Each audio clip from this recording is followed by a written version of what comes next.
After a move to Nebraska, Chicago native Shavontae Green is hoping for a fresh start. Shavontae was looking for that person that would make her life complete. But things turn sour when she meets a man who brings her dark side into the light.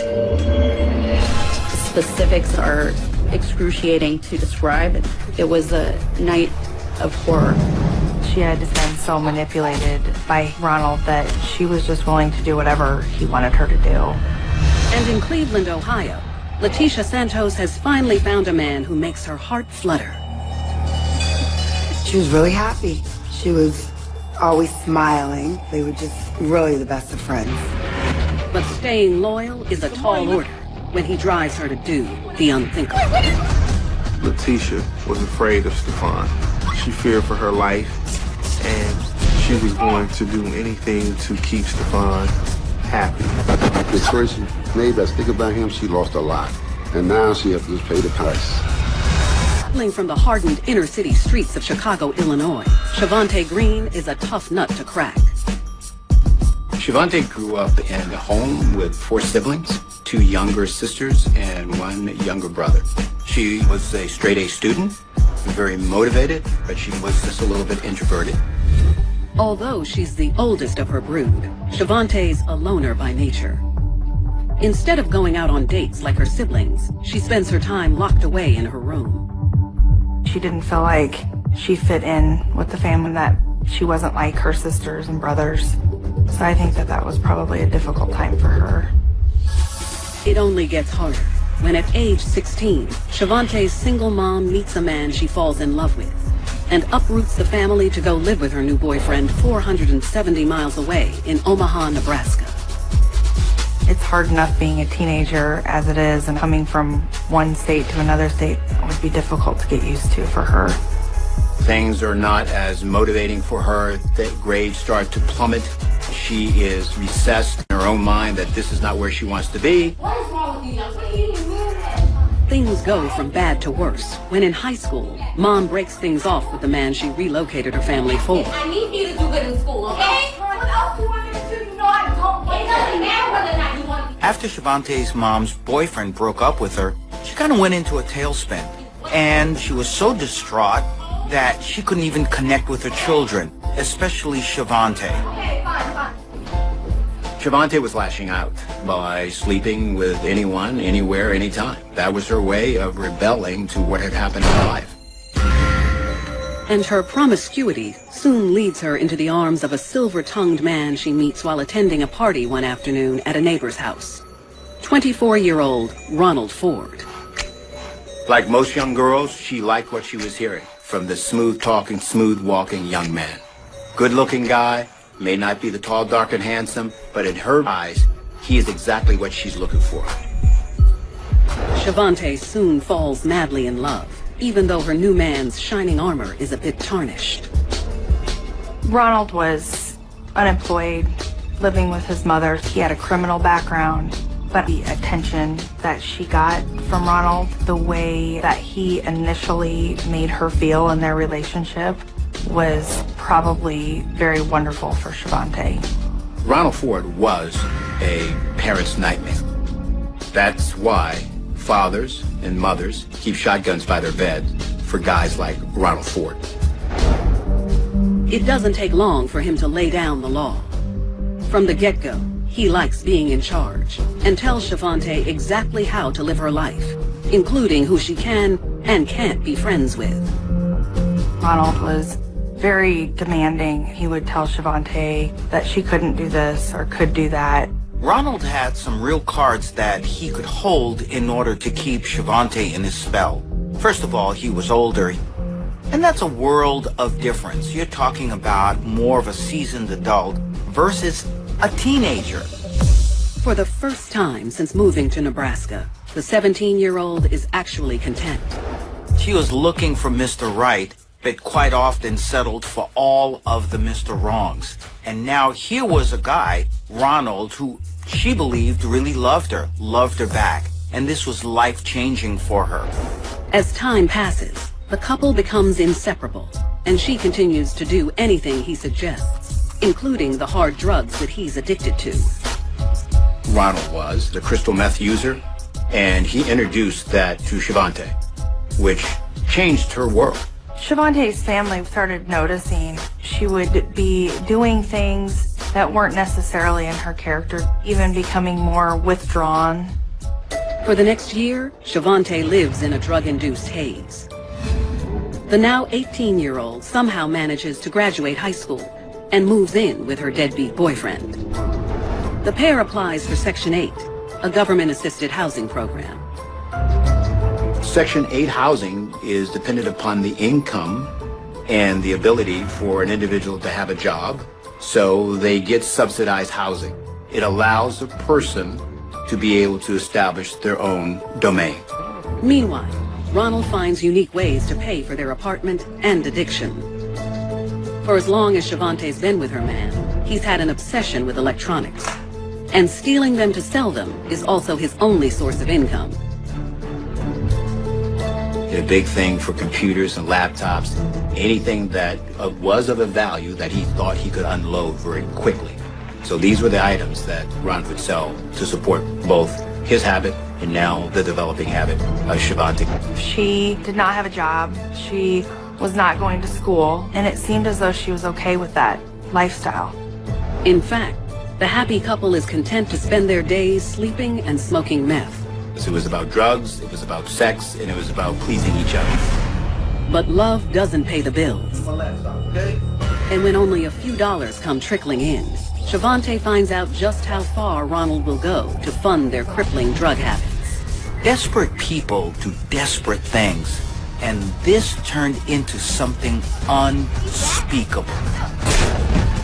Shavontae would do anything to maintain this relationship. They're relocating to Omaha, Nebraska. However, her squeeze, Ronald Ford, isn't much to write home about. Doesn't have a job, doesn't even have the potential of getting a job. He's addicted to crystal meth. He doesn't know how he's going to pay for it. He burglarizes, he steals to get his hands on things that he could easily sell. But Ronald's devious ways come with a price. For the next 5 years, he begins a string of arrests. He's in and out of prison for various offenses, ranging from cocaine possession to burglary to receiving stolen property. No matter how many times Ronald was incarcerated, no matter how many prison sentences that he had to serve, Shavontae remained loyal to him, and he still had a place to go every time he got out. Before long, the couple is back to their old selves, looking for ways to pay for drugs. And that's when a desperate Ronald comes up with a plan to sell a stolen laptop he's been tinkering with. And then he went to a friend of his and asked this friend if he knew anyone that would want to buy this laptop. They software and everything. The friend, Keith Driver, agrees to pay $400 for the laptop.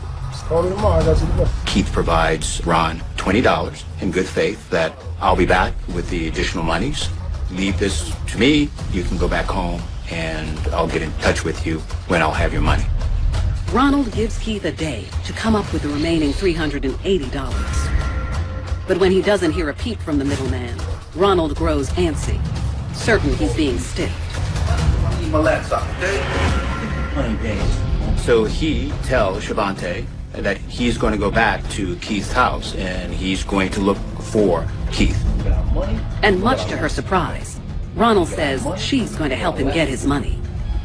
Ronald was including her in one of his outings. She was being considered not just an assistant, but a partner. Under the cover of darkness, the couple drives 2 miles to Keith's home on the edge of town. Though they're met by someone they're not expecting, Keith's girlfriend, Jackie, who's home alone. Ronald explains that Keith owes him money for the computer, and he's not leaving until he gets it. She lets them into the house. They kind of hang out for a while Shavontae and Ronald wait for Keith to arrive back.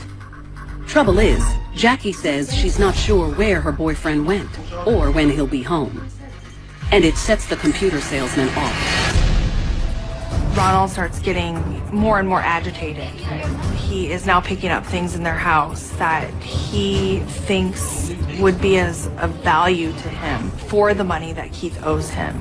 And that's when the mood changes. Jackie now becomes a little bit agitated, and she tends to tell Ron to stop touching things. Leave my property alone. When Shavontae hears Jackie's hostile tone, her claws come jutting out. This made Shavontae very angry. The fact that Jackie was yelling at her man.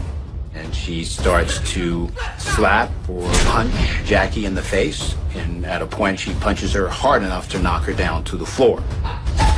Ronald is undeterred by the victim's cries for help, as he starts stuffing his duffel bag with CD players, stereos, and as many electronics as he can get his hands on. Meanwhile, Shavontae keeps a watchful eye on Jackie, making sure she doesn't try anything foolish. She's in this now to the end. She's committed, and there is nothing that's going to tear her away from defending her man. That's when the couple decides it's time to leave Keith's place and go look for the man himself. Ronald and Shavontae led her and forced her to enter their vehicle. Jackie is certain they'll find Keith and disappear before anyone else gets hurt. Unfortunately, the conniving couple has a more sinister idea of how this night will play out. The specifics are excruciating to describe. It was a night of horror. And later, in Cleveland, Ohio, Latesha Santos will also learn that following a bad boy's lead can land you in a world of trouble. Stefan had a lot of rage, and this rage ended in the most violent way. She thought that this was her knight in shining armor, and then here he is, this crazy lunatic. When Ronald and Shavontae were taking a break from each other, her lover proved he had a propensity for violence. Ronald showed up to Shavontae's house one day, and Shavontae was having sexual relations with another man. He became so angry at that time that he actually beat up this man bad enough where the man ended up in the intensive care unit.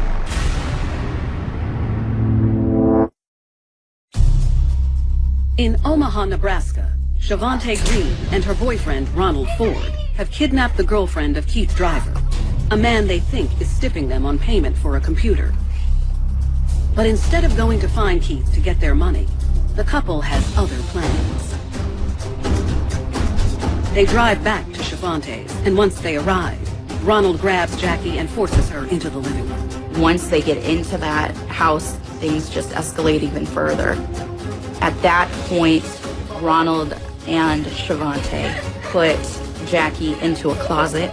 Ronald tells his girlfriend to wait in the neighboring bedroom.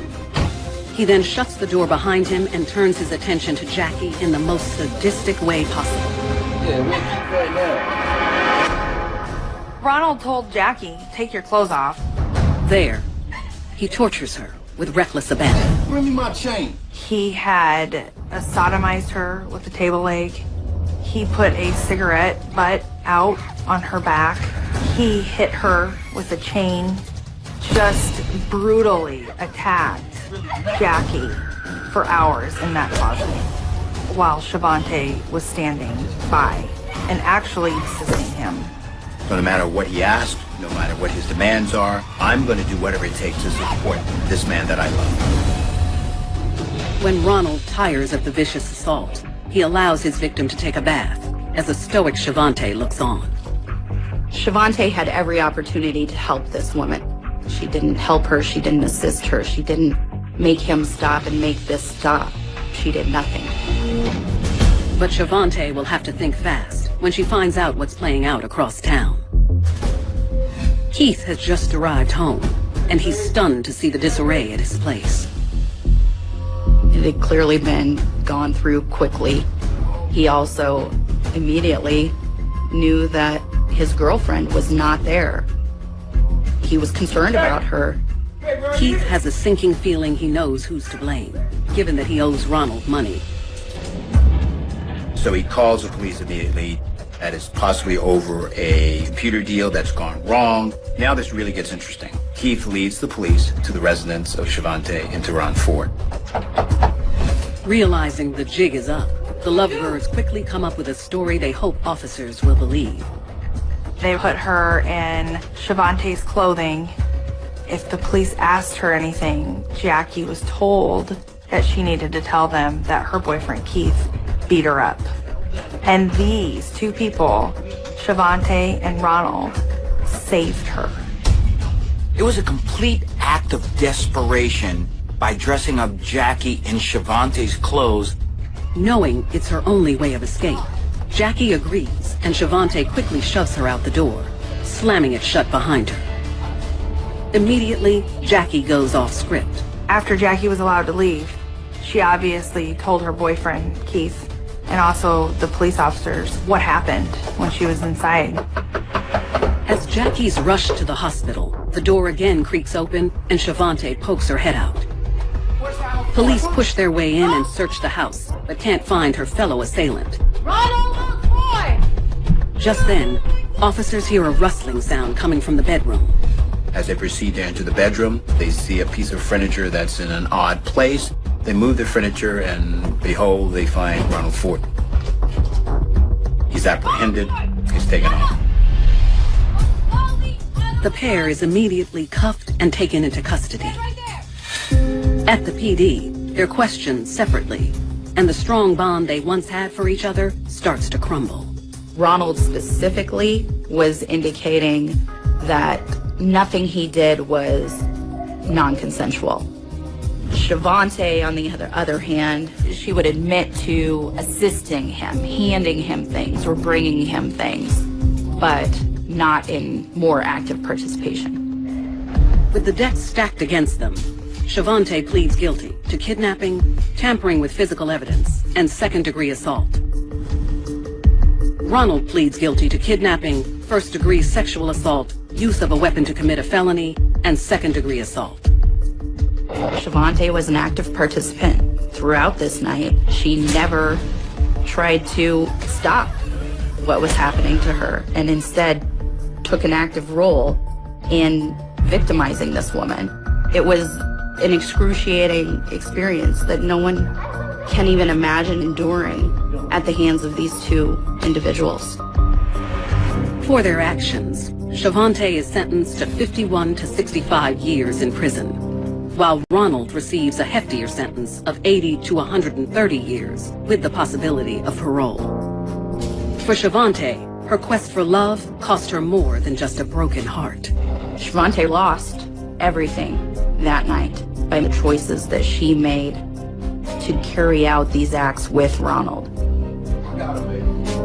She lost her family and she lost her freedom. While incarcerated, Shavontae shows little remorse for the heinous crime she helped commit. Shavontae certainly had made some really poor decisions in her life. This perhaps was the worst. All of it because she thought it was about love.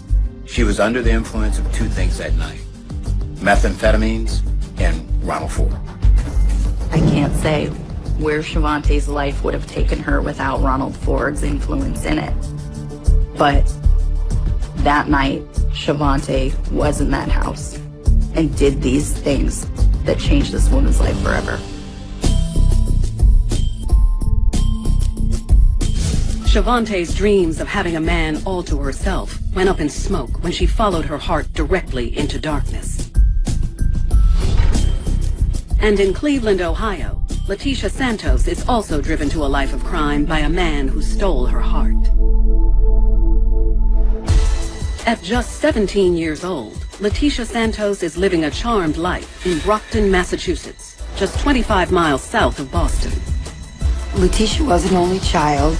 She lived with her mom, my auntie Sandra, and my uncle Manny, and they just spoiled her rotten. They were really good to her. The high school junior has always kept her nose in a textbook, but these days she's gearing up for life after school with her first true love, Darby Fulcher. This was the man of her dreams. She was so infatuated with him. They were like the best of friends. Following graduation, the couple moves in together and over the years welcomes 2 beautiful children into the world. Though after 7 years of wedded bliss, the storybook romance begins a heartbreaking chapter. She found out that he was cheating on her, and it broke her heart. After the breakup, she lost her dad. He died of a heart attack. That right there was a big blow for Latesha. She lost 2 of the most important men in her life. To cope, Latesha hits the bottle, turning to drugs and alcohol to numb the pain. When you're rejected as a young woman, it can cause all sorts of emotional damage. All the ideas that you have as to what healthy love is all about is thrown out the window. And that's when the rest of her world crumbles. Latesha loses custody of her children because she can't keep them in a stable environment. Without her kids, her ex, or her deceased father, Latesha is left to wander through life alone. But it doesn't take long for her to grab the hand of a man nearly 700 miles away, who leads Latesha down an even darker path.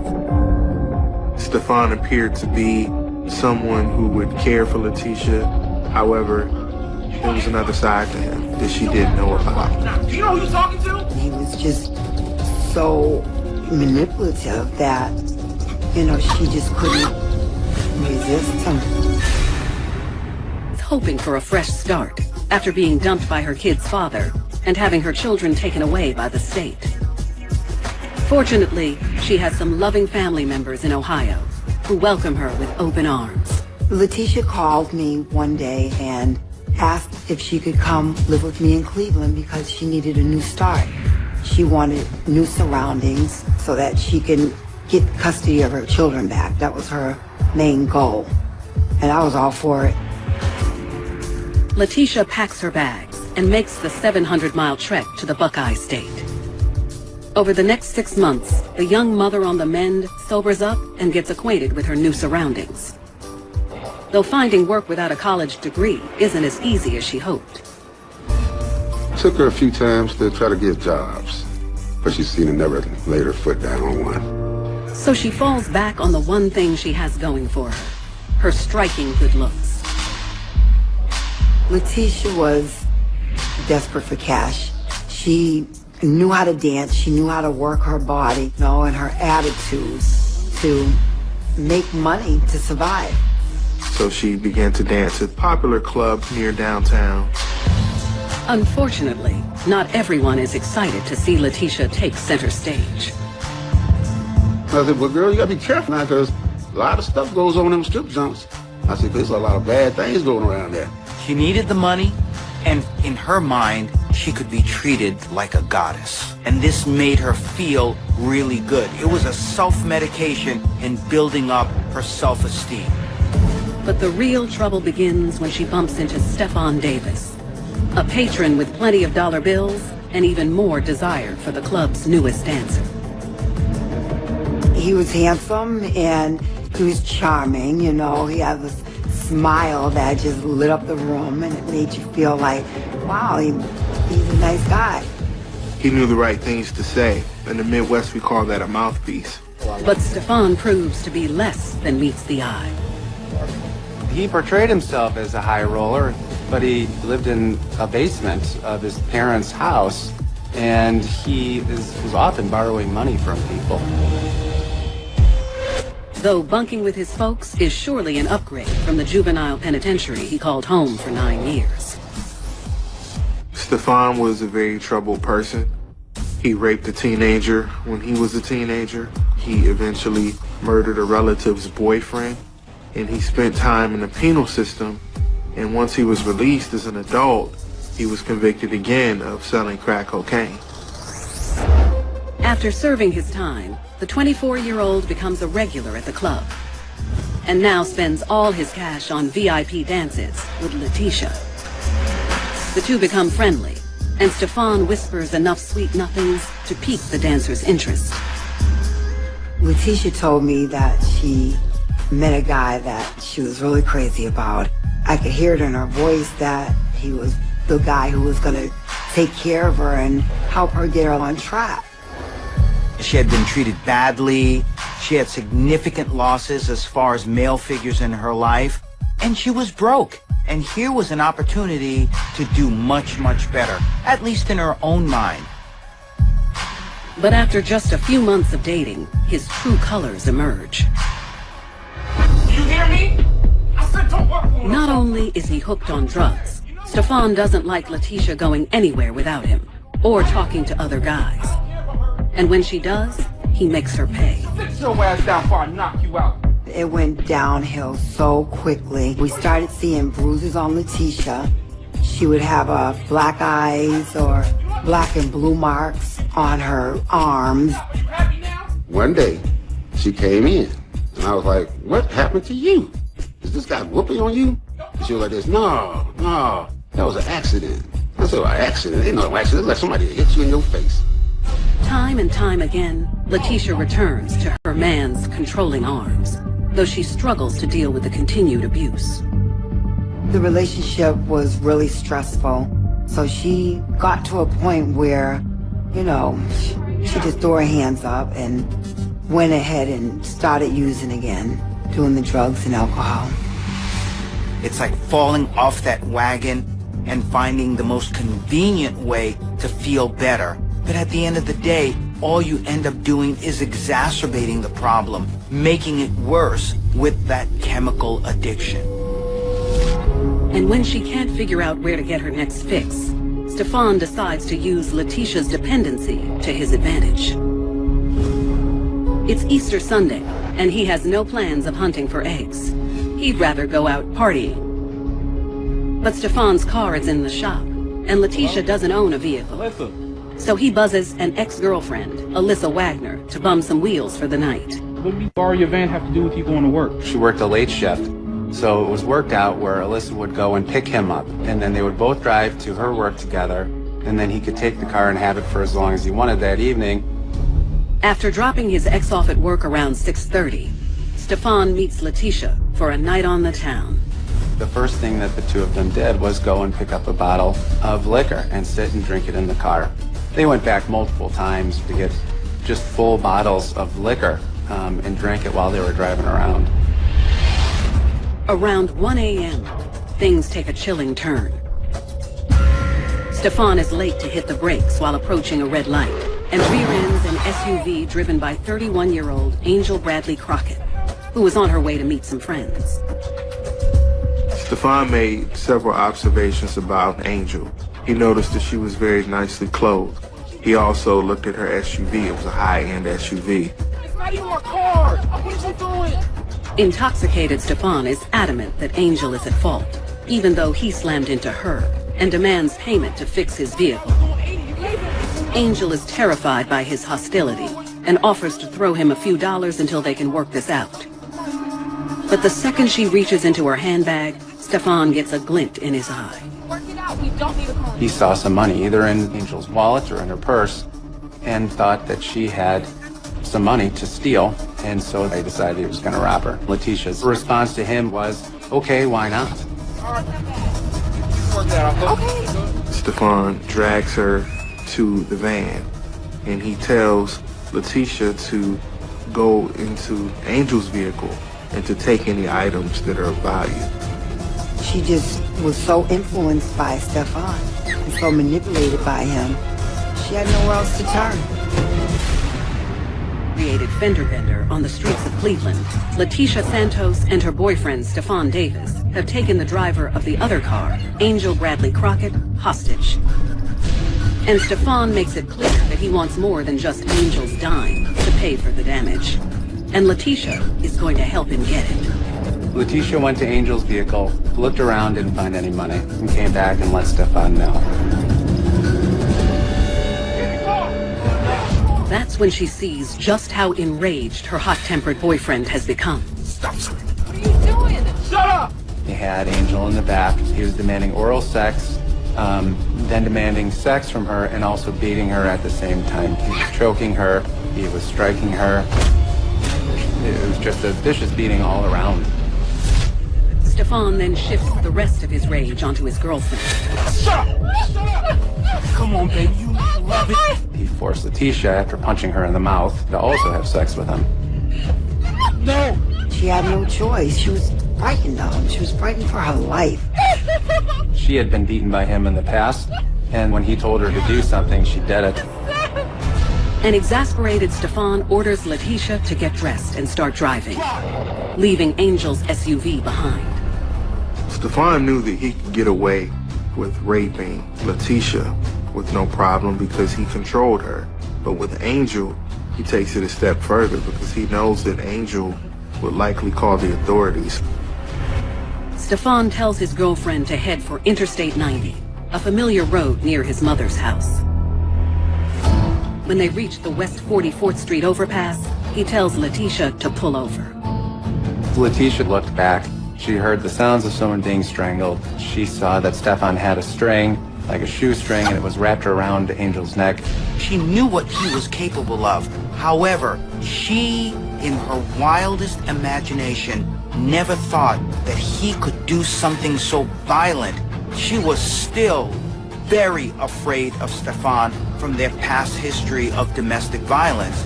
But now, with this shocking turn of events, she was immobilized emotionally. After that, she didn't hear any more sounds from Angel.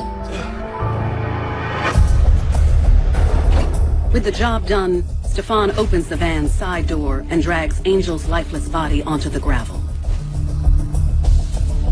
He hops back inside and demands that Latesha drive to her place to grab some cleaning supplies. After the two of them were involved in this heinous murder, they tried to bleach the vehicle, the CSI effect.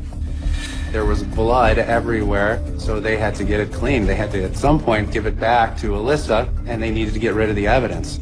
Latesha was disconnected from what reality was. She was not Latesha. It was just like she was his puppet. Anything that he said she would do. Satisfied they've covered their tracks, the pair returns to the initial crime scene to retrieve Angel's vehicle. Stefan tells Latesha to get rid of the stolen SUV, while he returns the minivan to his ex. Latesha parks the SUV 3 doors down from her cousin's house and strolls home, hoping to avoid any more trouble. When she walked into the house, she had this kind of white t-shirt. It was torn across the collar, and they had like spots of blood on it. I said, "What happened to you?" She said, "I got pushed out of a van." And Stefan pulled me back in. And I said, "Girl, you need to clean yourself up." Meanwhile, on the other side of town, Alyssa has just finished her night shift. When she arrives home after getting a ride from a coworker, she finds Stefan waiting in the driveway, along with her mangled van. When she saw the condition of the minivan, she confronted Stefan about the piece of the fender that was hanging out underneath it. He really didn't have an excuse. He was defensive. He fought back. He argued with her, and he walked away down the street. And that was the end of it. But when she looks in the vehicle herself, she gets the shock of her life. She was upset and certainly was horrified by some of the things that had gone on in the minivan. I don't understand how someone I thought was so in love with my cousin was such a devil. Most desperate times, Stefan would stop at nothing to find ways to pay for his and Latesha's drug addictions. When she would be at work and there would be men there that wanted to, pay for sex with her, he would tell Latesha to go ahead, and they basically set this guy up to be robbed.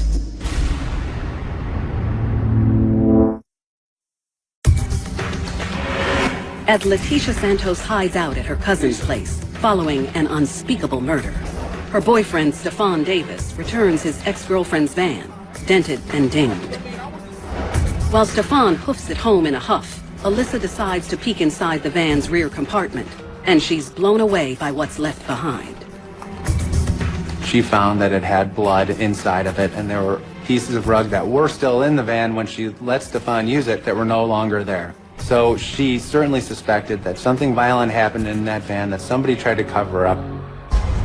Without thinking twice, Alyssa notifies police, who immediately give her vehicle a once-over. Meanwhile, detectives ask her for some additional information on the van's driver. Alyssa decided that she was going to tell the police who was actually using her minivan that evening. Hoping for an explanation about the blood, detectives quickly uncover a list of Stefan's possible addresses, as well as his known acquaintances, including Latesha. But before detectives get a chance to track either of them down, a call comes in that blows the doors off their investigation. Around 4:30 a.m., the police respond to the call that there's something on the highway. The two officers who were dispatched to the scene discovered Angel's body on Interstate 90 in Cleveland. She was beaten badly. She had abrasions, road rash. She had strangulation marks. Police knew that this was a homicide. When I heard about it, it really shocked me. I was immediately looking at the both of them. I just had a feeling that they had something to do with that.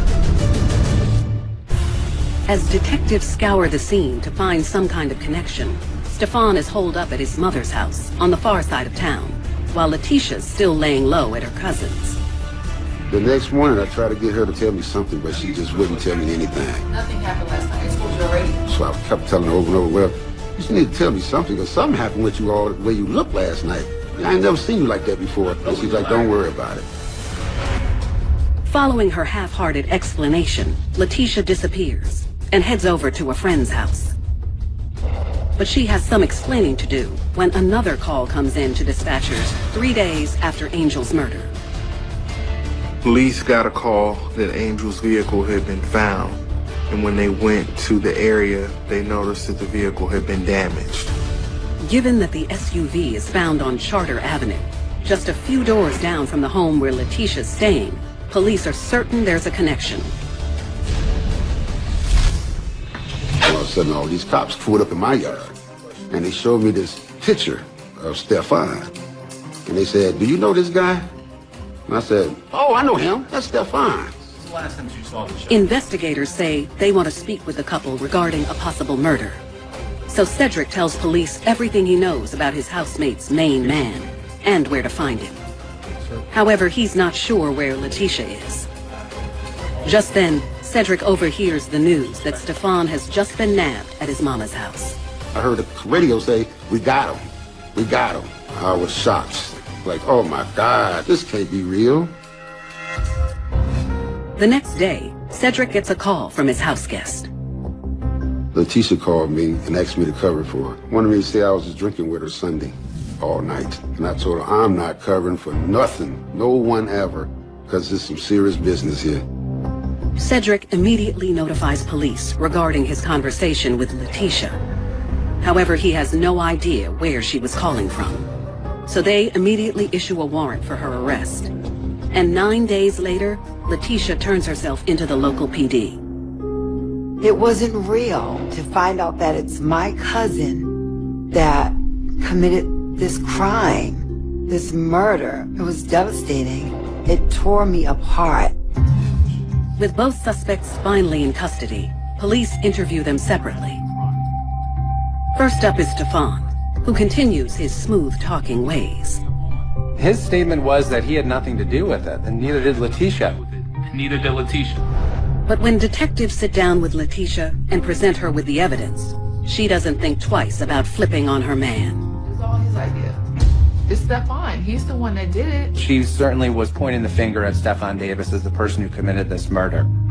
She was a classic victim of domestic violence, and this was her opportunity to come clean and to finally be free of Stefan, because deep down inside, she knew that they were a deadly combination, and he was a person who was extremely dangerous.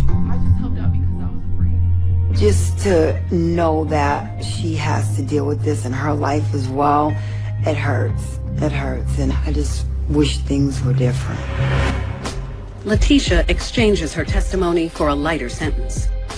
She pleads guilty to voluntary manslaughter, aggravated robbery, and abuse of a corpse, and is given 10 years in jail. When Stefan hears that his girl gave him up, he pleads guilty to aggravated murder and aggravated robbery. Stefan manages to avoid the death penalty and is sentenced to 40 years behind bars. From her cell, Latesha frequently reaches out to friends and family, hoping they'll one day be able to forgive her for her heinous actions. She told me she regrets being with him, that he was her worst nightmare. Latesha has to deal with the consequences from her decisions. She participated in The pristine snowcaps of the Rocky Mountains have long stood as a breathtaking backdrop to the city of Denver, but in the freezing twilight of December 1999, they bore witness to a chilling, localized disappearance that would paralyze the local community for over 2 decades. It began with an empty running trail on the perimeter of Cherry Creek State Park, a pair of discarded, expensive running shoes resting neatly by the water's edge, and the absolute vaporization of a beloved, pillar of the community high school principal, Arthur Pendleton. For 27 years, this file lay buried beneath the freezing, clinical weight of an unresolved missing persons case, gathering dust in the back vaults of the Denver Police Department, while an entire generation grew up under the comforting assumption that their respected mentor had simply fallen victim to an unfortunate alpine tragedy or a random wilderness accident. Then, through the revolutionary application of modern investigative genetic genealogy and deep-tier metadata tracking, investigators bridged the immense generation gap to strike an unyielding match that shocked the educational system, directly unmasking the frail, retired academic icon as a dangerous, multi-state fugitive fleeing a violent past. The social landscape of Denver at the turn of the millennium was defined by a rapid, optimistic expansion, where suburban communities fractured outward and families sought refuge in the clean, highly ranked public school districts of the Metroplex. Arthur Pendleton was the absolute bedrock of that suburban dream, a charismatic, fiercely dedicated administrator who had recently orchestrated a massive, state-of-the-art technology overhaul at East Horizon High School, earning national accolades and the unwavering trust of thousands of protective parents. At 5:30 p.m. on December 14, 1999, his vehicle was discovered parked in the official trailhead lot, the doors locked, his wallet containing hundreds of dollars still sitting untouched in the glove compartment, and his professional organizer open on the passenger seat to a page detailing the next morning's faculty agenda. There were no immediate signs of a struggle, no blood spatters on the pristine white snow, and no obvious foreign fingerprints on the steering column, just an eerie, suffocating vacuum where a man had walked directly out of his life into the gathering Colorado freeze. When the first responding search and rescue units illuminated the edge of the dark reservoir, they found an environment that defied traditional criminal logic, an image of calculated isolation that made the underlying emptiness feel infinitely more terrifying to the tracking teams. The canine units combed through the frozen cattails. Tracking teams utilized primitive infrared scopes to scan the deep pine lines, and dive teams cut through the thin surface ice to check the black waters below, but the localized blizzard of that historic winter night systematically washed away any usable footprints or scent trails on the path. A late-night park ranger reported seeing a dark, unmarked utility van idling near the service gate around 6 p.m., its headlights turned completely off while a figure in a heavy winter parka stood near the shoreline, but the blinding snow meant there were no clear facial features, no license plate registries, and no definitive direction of flight for the disappearing vehicle.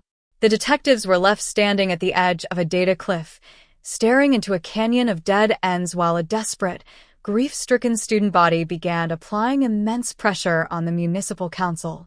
As the initial weeks transitioned into months of static public silence, the high-octane momentum of the local investigation began to slow down under the crushing realities of a department dealing with the standard administrative chaos of the Y2K transition. The school board refused to allow the narrative to fade, utilizing private funds to hire independent search firms that swept through the foothills and mountain passes of the Front Range, searching for a single dropped key ring or a torn piece of running nylon. But the sprawling expanse of Colorado does not surrender its secrets easily. The shifting snowpack absorbed the physical records, the passage of seasons altered the topography, and the digital footprint of Arthur Pendleton simply ceased to exist after the midnight hour of December 14th. The file was eventually taped shut with heavy industrial adhesive, stamped with the clinical classification of a cold case, and transferred to the subterranean vaults of the Central Precinct, where the silence would remain completely unbroken for 27 years. The breakthrough that would systematically dismantle this multi-decade stalemate did not arrive through a sudden deathbed confession or a skeletal discovery by an alpine hiker, but through the highly advanced, algorithmic processing of a microscopic DNA sample that had been preserved on the interior lining of those discarded running shoes. In the early spring of 2026, a specialized team of cold case analysts bypassed the traditional, highly restrictive state law enforcement databases, uploading the historical genetic profile to open-source public ancestry registries that held millions of civilian data points. The investigative software ran millions of automated comparisons through the ancestral lines, tracking distant cousins, familial anomalies, and geographic tracking coordinates from the mid-20th century onward. The genetic trail began to narrow with a terrifying, mathematical velocity, focusing entirely on a highly specific branch of a Deep South family tree whose real patriarch had been missing since a brutal bank robbery and double homicide in Atlanta back in 1974. The Forensic Intelligence Unit transformed into a high-security war room as analysts mapped the lineage of the man who had called himself Arthur Pendleton, discovering that his real identity was Thomas Vance Avery, a radical, anti-establishment fugitive who had spent 50 years operating beneath a web of stolen Social Security numbers and deceased infant identities. Avery had spent the decades following his 1974 flight building a reputation as a legendary educator, a saintly mentor to troubled youth, and an untouchable icon of the Denver public school system whose administrative power insulated him from any traditional police scrutiny.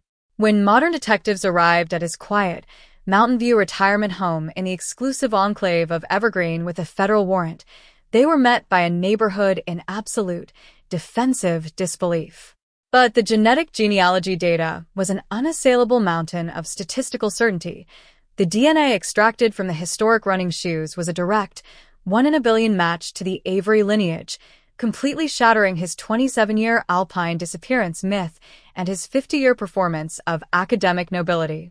The execution of the search warrant at his private residence turned into a clinical, high-stakes forensic excavation that paralyzed the quiet mountain community for 4 continuous days. Teams of federal technicians using mobile scanning units and ground-penetrating radar moved past the plaques, the Educator of the Year awards, and the historical textbooks into a secure, private crawlspace located directly beneath the retired principal's workshop.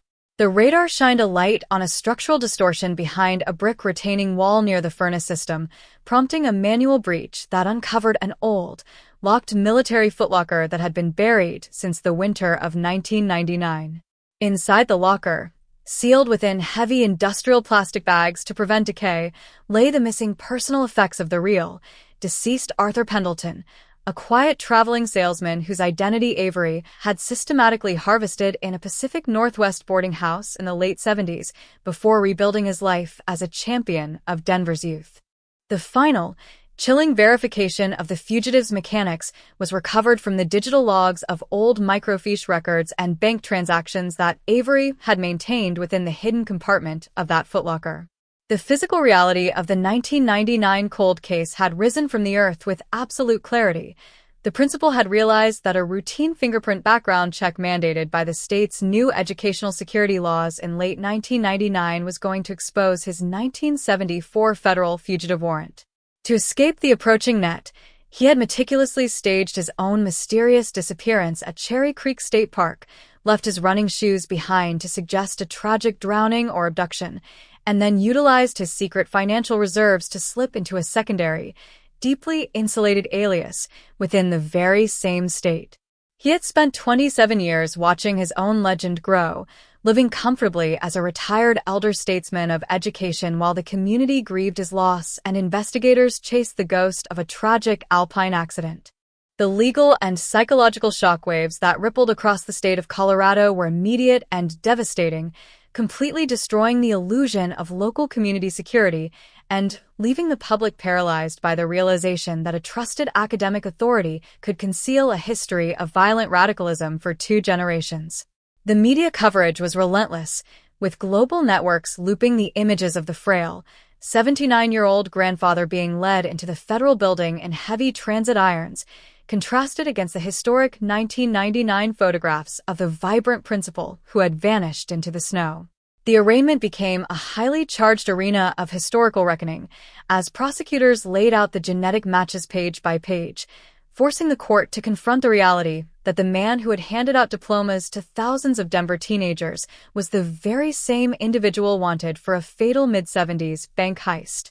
The conviction of Thomas Vance Avery to maximum consecutive life terms without the possibility of parole provided a cold, administrative victory for the Denver justice system, but it could not wash away the deep, systemic cynicism that had settled into the bones of the community.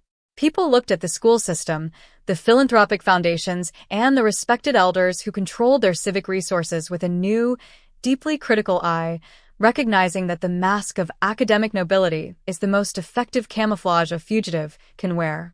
The local educational foundation was systematically audited by state regulators, its historical archives reviewed to trace how Avery had successfully navigated the hiring networks of the late 20th century, but the empty, darkened halls of East Horizon High School on the anniversary of his arrest remained a permanent scar on the community's memory. An open wound that reminded every student of the decades a fugitive spent living in the sun, while his true identity lay locked in the dark below. His feet. The echoes of the Denver 1999 cold case continue to vibrate through the state, a dark, permanent reminder that time does not dilute guilt and that the modern tools of genetic genealogy can pierce the most comforting armors of community protection. Thomas Vance Avery vanished into the clinical, maximum security medical infrastructure of the federal penitentiary system, his name stripped of its academic prestige and reduced to a prison classification number, destined to die in a concrete hospital unit while the city he attempted to deceive continues to process his betrayal. Yet, as the sun sets over the Rocky Mountains, casting long, geometric shadows across the running trails of Cherry Creek, the city holds its breath, permanently changed by the knowledge that the truth is an inescapable, gravitational force, and that sometimes the most powerful witness in the world is the biological signature we leave behind in the dark. The systematic transition of the case from a legendary local mystery into a completed capital fugitive capture forced the department to entirely reinvent its approach to the thousands of legacy missing persons folders still sitting unexamined in the municipal basements. The Pendleton Directive, signed into law by the Colorado legislature in the weeks following the sentencing, mandated that every unresolved missing persons file older than 15 years must undergo immediate, automated genetic genealogy screening, completely bypassing the old, manual investigation loops that allowed clever fugitives to outlive their own crimes. Investigators were forced to accept that the traditional boundaries of status and community respect were entirely obsolete under the precision of modern forensic intelligence, turning the Avery conviction into a warning for every legacy fugitive who believed their civic contributions had bought them a permanent immunity from the law. For the current generation of educators and students who occupy the modern classrooms of the East Horizon School District, the story of Arthur Pendleton has become a foundational layer of the city's secret history, a somber cautionary tale told in the administrative offices and faculty lounges after the school lights go down. They look at the historic black and white photographs of the principal that now hang in the main hall of the Civic Center, a space renamed to honor the victims of the original 1974 violence, recognizing that the brilliant administrative mind he possessed was the very tool he used to manipulate the system for 27 years. The memory of his deception remains a guiding light for the city's modern background screening units, a symbol of systemic vulnerability that refused to be erased by the passage of decades or the immense leverage of a community's blind trust. As the second winter after the trial settles over the Front Range, bringing another wave of freezing fog and snow to the Cherry Creek Basin, the community continues the quiet, private work of rebuilding a sense of trust that was frozen in 1999. They have utilized the seized retirement assets of the Avery estate to establish the state's largest independent background verification and victim advocacy foundation, an active, highly technical entity that provides advanced tracking resources for cold case investigations across the West, ensuring that the tool that unmasked a principal is available to protect the most vulnerable members of society. They have learned to live with the grim reality of the evergreen crawl space, replacing the torturous mystery of their past with an unwavering commitment to systemic justice, a peace that was earned through the sheer, stubborn endurance of an analytical network that refused to let a respected name dictate the boundaries of the truth. The final chapter of this long, arduous journey leaves the city of Denver and the history of the Front Range linked by a common thread of absolute historical reckoning, a shared understanding that the boundary between immense community power and base criminality is far thinner than our civic myths allow us to believe.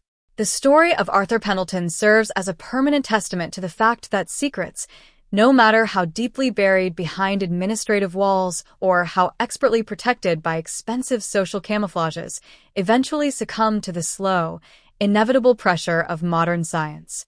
The suburbs will continue to grow, the economic shifts will continue to redefine the landscape, and the daily life of the metropolis will expand at a pace that leaves little room for the shadows of the past. But beneath the glass and steel, the bedrock of the city will always hold the record of the truth, written in the unshakable, permanent signature of the witnesses who refused to stay silent in the dark. The courtroom where Thomas Vance Avery heard his final judgment read has returned to its quiet, bureaucratic routine, the benches occupied by new families dealing with new crimes, the digital presentation screens displaying modern metrics for cases that will define the safety of the valley in the decades to come. The detectives who carried the folders of the 1999 investigation have retired, their badges passed down to a new generation of law enforcement professionals who operate within a world completely transformed by the genetic data integration of the modern era. But the story of the small running shoes recovered from the Cherry Creek Trail remains as a permanent, haunting reminder of the duty the state owes to those who have been forgotten, a declaration that the work of justice is a continuous, iterative process that does not stop until the final word has been recorded, the final has been connected, and the ghost has finally been laid to rest. The empty space where the Mountain View retirement home once stood has been covered in gravel and native mountain plants, a sparse, clean landscaping design that offers no texture for the eye to catch on, no physical reference point for the deception that occurred 5 feet below the active workshop floor. The neighbors who lived through the excavation have slowly begun to move away, selling their properties to buyers who have no memory of the white forensic tents or the flashing blue lights that paralyzed their block for 4 days in the spring of 2026.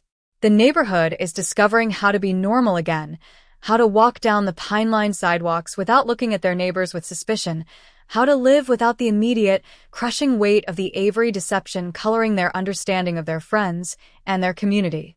Yet, in the deep, silent hours of the night, when the mountain wind howls through the power lines and the snow scratches against the window panes of the suburban high-rises, the city remembers the man who challenged the system in the dark. His identity, preserved through the fortuitous preservation of a genetic signature on an old piece of running gear, remains as a persistent, vibrating force within the history of the valley, a reminder that the truth is not something that can be neutralized by civic service or hidden behind a false panel in a quiet workshop crawlspace. It is a living, breathing component of the human record, a gravitational force that will always, eventually, drag the fugitive out of his suburban camouflage and force him to look at the wreckage he left behind on a freezing night decades ago. The long, winding road that began with an abandoned vehicle in December of 1999 has finally reached its permanent terminus, and in the clarity of the morning light, there are no more files to digitize, no more core samples to drill, and no more questions to ask. There is only the enduring, unshakable reality of a truth that has finally, and for all time, come home to the city of Denver. The files have been cataloged, the exhibits have been archived, and the name Arthur Pendleton has been written into the permanent, indelible record of the city's administrative lessons, a beacon of clarity that will stand long after the suburban towers have turned back into the dirt from which they were built. The manhunt is over, the cold case is solved, and the shadow that stretched across the valley for a generation has finally, mercifully, receded into the light of a new day. The mechanical processing of the genetic data from the Cherry Creek evidence was merely the initial phase of an intricate, multi-jurisdictional dragnet that would systematically deconstruct the pillar of the community identity Thomas Vance Avery had maintained with flawless execution. For 27 years, Avery had hidden in plain sight, protected by the deep institutional respect and administrative authority he commanded as the absolute leader of East Horizon High School. To the faculty, the parents, and the school board, he was a secular saint, a man who arrived before dawn, knew every student's name, and spent his personal weekends securing corporate technology grants for low-income districts. But beneath this immaculate performance of Midwestern civic devotion lay the cold, calculating survival instincts of a federal fugitive who had vanished from a bloody Georgia bank vault in the winter of 1974, leaving behind a trail of unanswered questions and two grieving families who had long since abandoned any hope of legal resolution.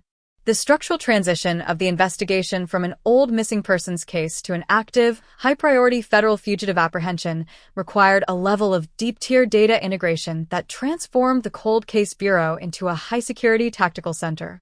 Analysts did not rely on standard fingerprint files, which Avery had expertly avoided updating by exploiting gaps in the pre-digital hiring loops of the late 1970s. Instead, they deployed advanced data mining algorithms to track the historical lineage of his financial transactions and identity documents. They discovered that the Real Arthur Pendleton had been a reclusive, traveling textbook salesman who died of natural causes in an isolated Washington state boarding house in 1978. Avery, who was living in the same facility under a temporary labor alias, had systematically harvested Pendleton's birth certificate, social security card, and academic credentials before the death was officially logged in the state's primitive, fragmented vital statistics registry. By stepping into the dead man's identity just as the educational system was transitioning toward computerized record-keeping, Avery effectively created a clean, unassailable administrative ghost that could pass any standard corporate background check of the era. He relocated to Colorado in 1981, using the stolen credentials to secure an entry-level teaching position in a rapidly expanding suburban district that was too desperate for qualified staff to execute deep-tier physical verification of out-of-state histories. Over the next 2 decades, his natural intelligence, commanding presence, and meticulous attention to detail propelled him through the administrative hierarchy, culminating in his appointment as principal of one of the city's flagship high schools. He became an expert on the system because his very survival depended on understanding its boundaries, utilizing his professional status to insulate his private residence from any form of municipal or federal scrutiny. The catalyst for his sudden, dramatic disappearance on December 14, 1999, was revealed through the retroactive analysis of the state's educational policy timeline. In the late autumn of that year, following a series of high-profile national security incidents in suburban schools, the Colorado legislature passed an emergency mandate requiring all senior school administrators to submit a new, digital set of fingerprints directly to the federal database for an updated, multi-state criminal history audit. For Avery, this legislative shift was a terminal diagnosis. He knew that the moment his physical prints entered the newly modernized federal processing system, his real identity as a high-priority fugitive from the 1974 Atlanta homicide would flare on every tracking monitor in the country. He had less than 30 days to execute a total extraction from the life he had built over 20 years, prompting him to stage the elaborate running trail disappearance at Cherry Creek State Park to permanently halt the investigation before the fingerprint deadline arrived. The tactical execution of his second flight was a masterclass in spatial manipulation that left the local homicide division completely baffled for over 2 generations. Avery did not flee the state or slip across the border into an unfamiliar foreign territory. He understood that the safest place for a fugitive to hide is within the peripheral blind spots of the very community that is mourning his loss. He utilized a secondary, deeply insulated identity that he had established decade prior using the social security number of a deceased infant from a rural Texas county, purchasing a modest, high-walled retirement cabin in the mountain community of Evergreen under the name Thomas Avery. On the night of December 14th, after staging his vehicle and leaving his running gear by the freezing reservoir, he simply walked through the service gates to a waiting, cash-purchased utility van, drove 30 miles into the foothills, and vanished into the quiet routine of a reclusive, independent woodworker. For 27 years, he lived a serene, parallel existence, just an hour's drive from the high school where his official portrait still hung in the Central Library as a monument to a tragic, unresolved local loss. He watched his own memorial services on local television news, read the retrospective articles detailing his immense contribution to suburban education, and casually interacted with retired faculty members at Mountain hardware stores without a single tremor of anxiety fracturing his grandfatherly facade. His transformation into a quiet, soft-spoken elder of the Evergreen community was so complete that the local residents viewed his reclusive lifestyle not as a sign of criminal concealment, but as the natural, dignified preference of a retired academic who had spent his life dealing with the intense pressures of public service. The momentum of the modern genetic genealogy breakthrough systematically tore through this multi-layered camouflage, exposing the raw, violent machinery of the 1974 crime that had funded his half-century of academic reinvention. The federal prosecutors organized the evidence into an unassailable, historical timeline that linked the DNA profile from the running shoes directly to the blood-stained clothing recovered from the Atlanta Bank vault, transforming the narrative from a tragic local mystery into a cold, calculated multi-decade evasion of capital justice. The public reaction across Denver was a volatile mixture of intense generational shock and deep institutional betrayal. The realization that a man could lead a community's children by day while harboring the secrets of a fatal armed robbery by night shattered the basic assumptions of safety that define the modern Colorado suburbs. The final phase of the trial was defined by the clinical presentation of the physical evidence recovered from the subterranean footlocker, forcing the jury box to look directly at the absolute calculation of Avery's administrative survival strategy. The prosecution team displayed the real Arthur Pendleton's original, faded paper credentials alongside the digital fingerprint charts that Avery had refused to submit in the winter of 1999, demonstrating with mathematical certainty that the principal's entire career was a high-stakes performance designed to outrun a federal execution warrant. There were no emotional appeals or theatrical displays from the state's legal team. They relied strictly on the unyielding precision of the metadata overlays, trapping the fugitive within a digital cage constructed from his own historical signatures and biological markers. The jury's deliberation lasted less than 2 hours, an efficient, administrative confirmation that the mountain of molecular and documentary evidence left no room for reasonable doubt or legal compromise within the modern justice system. When the verdict was read on a crisp autumn afternoon, Thomas Vance Avery remained entirely motionless in his security chair, his face maintaining the same detached, academic serenity that had protected him through 50 years of fugitivity, his eyes fixed on the empty floor as the federal marshals stepped forward to secure his ankles in transit irons. He was escorted from the building through a subterranean service exit, completely removed from the shouting crowds of former students and reporters who blocked the main avenues of the Civic Center, bringing a permanent, unyielding end to the Front Range's most elusive historical deception. The empty lot in Evergreen sits silent today under the shadow of the mountain pines, a flat expanse of native stone and cleared gravel that offers no visual clues to the half-century of federal deception that was unraveled within its perimeter.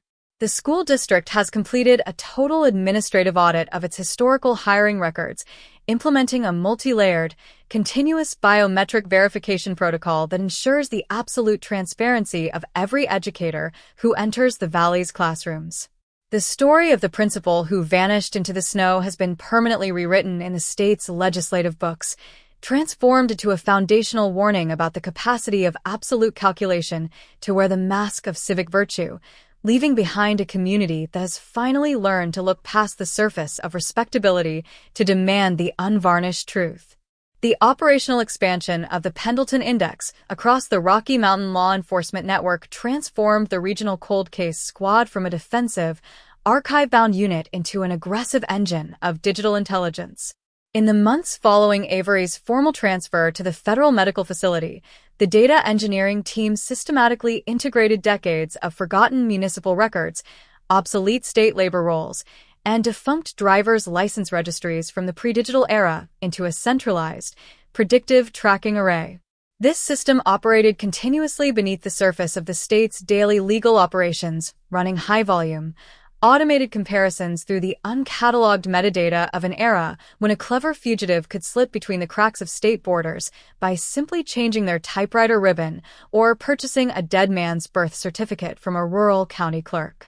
The local educational community, which had spent nearly 3 decades treating the memory of Arthur Pendleton with a somber, quasi-religious reverence, experienced a profound, structural disillusionment that permanently altered the internal culture of the district. The alumni associations that had previously raised funds to install a permanent scholarship in his name were forced to execute an immediate, embarrassing bureaucratic reversal, dissolving the trust funds and stripping his portrait from the walls of the Central Administrative Building. The senior faculty members who had been personally mentored by Avery during the late 90s found themselves trapped in an agonizing cycle of professional introspection, reviewing every evaluation, every private policy meeting, and every disciplinary decision he had ever authorized through a retrospective lens of intense suspicion. Realizing that his immaculate dedication to school safety was merely a calculated strategy to prevent any form of external police presence on his campus. Inside the secure, climate-controlled workspace of the Cold Case Bureau, Marcus Thorne continued his silent, methodical excavation of the state's remaining 20th century files, his daily routine untouched by the sensational media profiles that attempted to turn his career into a Hollywood script. He sat before his dual-monitor array, his eyes tracking the slow, blue progress bars of an automated data sweep through a series of unresolved missing persons cases from the mid-80s oil boom era, operating with the detached, clinical neutrality of a structural engineer diagnosing a flaw in a concrete foundation.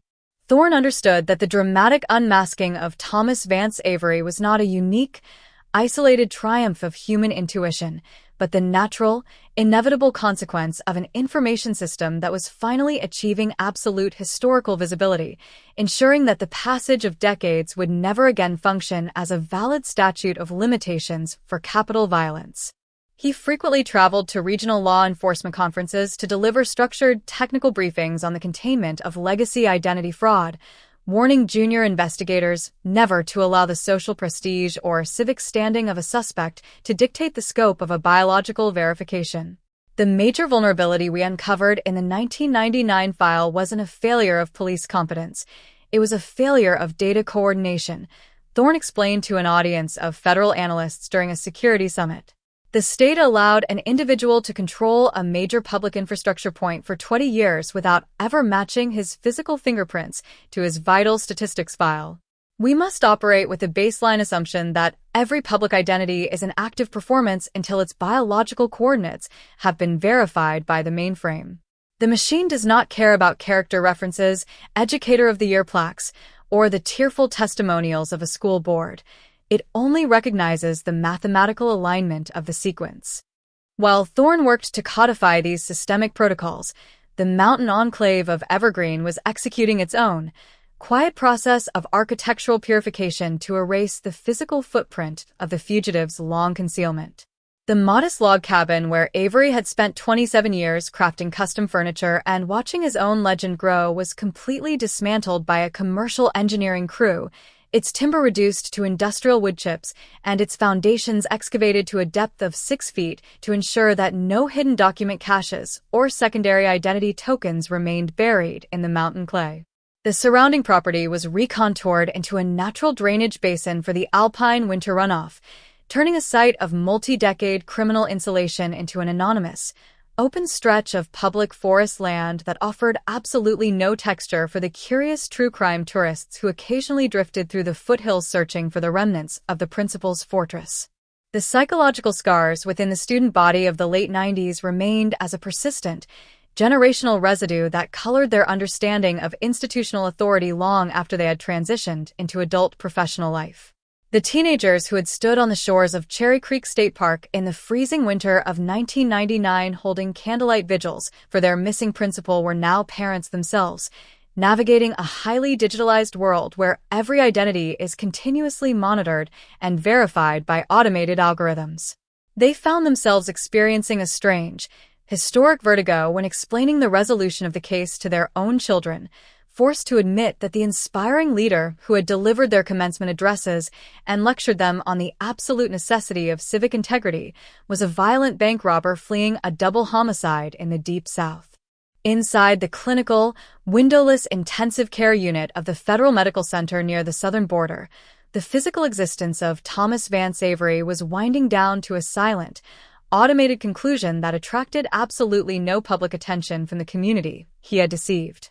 The 79-year-old inmate remained secured to a high-backed hospital frame, his respiration monitored by digital sensors, his vacant eyes staring at the uniform white tiles of the ceiling as the advanced stages of vascular dementia systematically dissolved the remaining structures of his cognitive memory.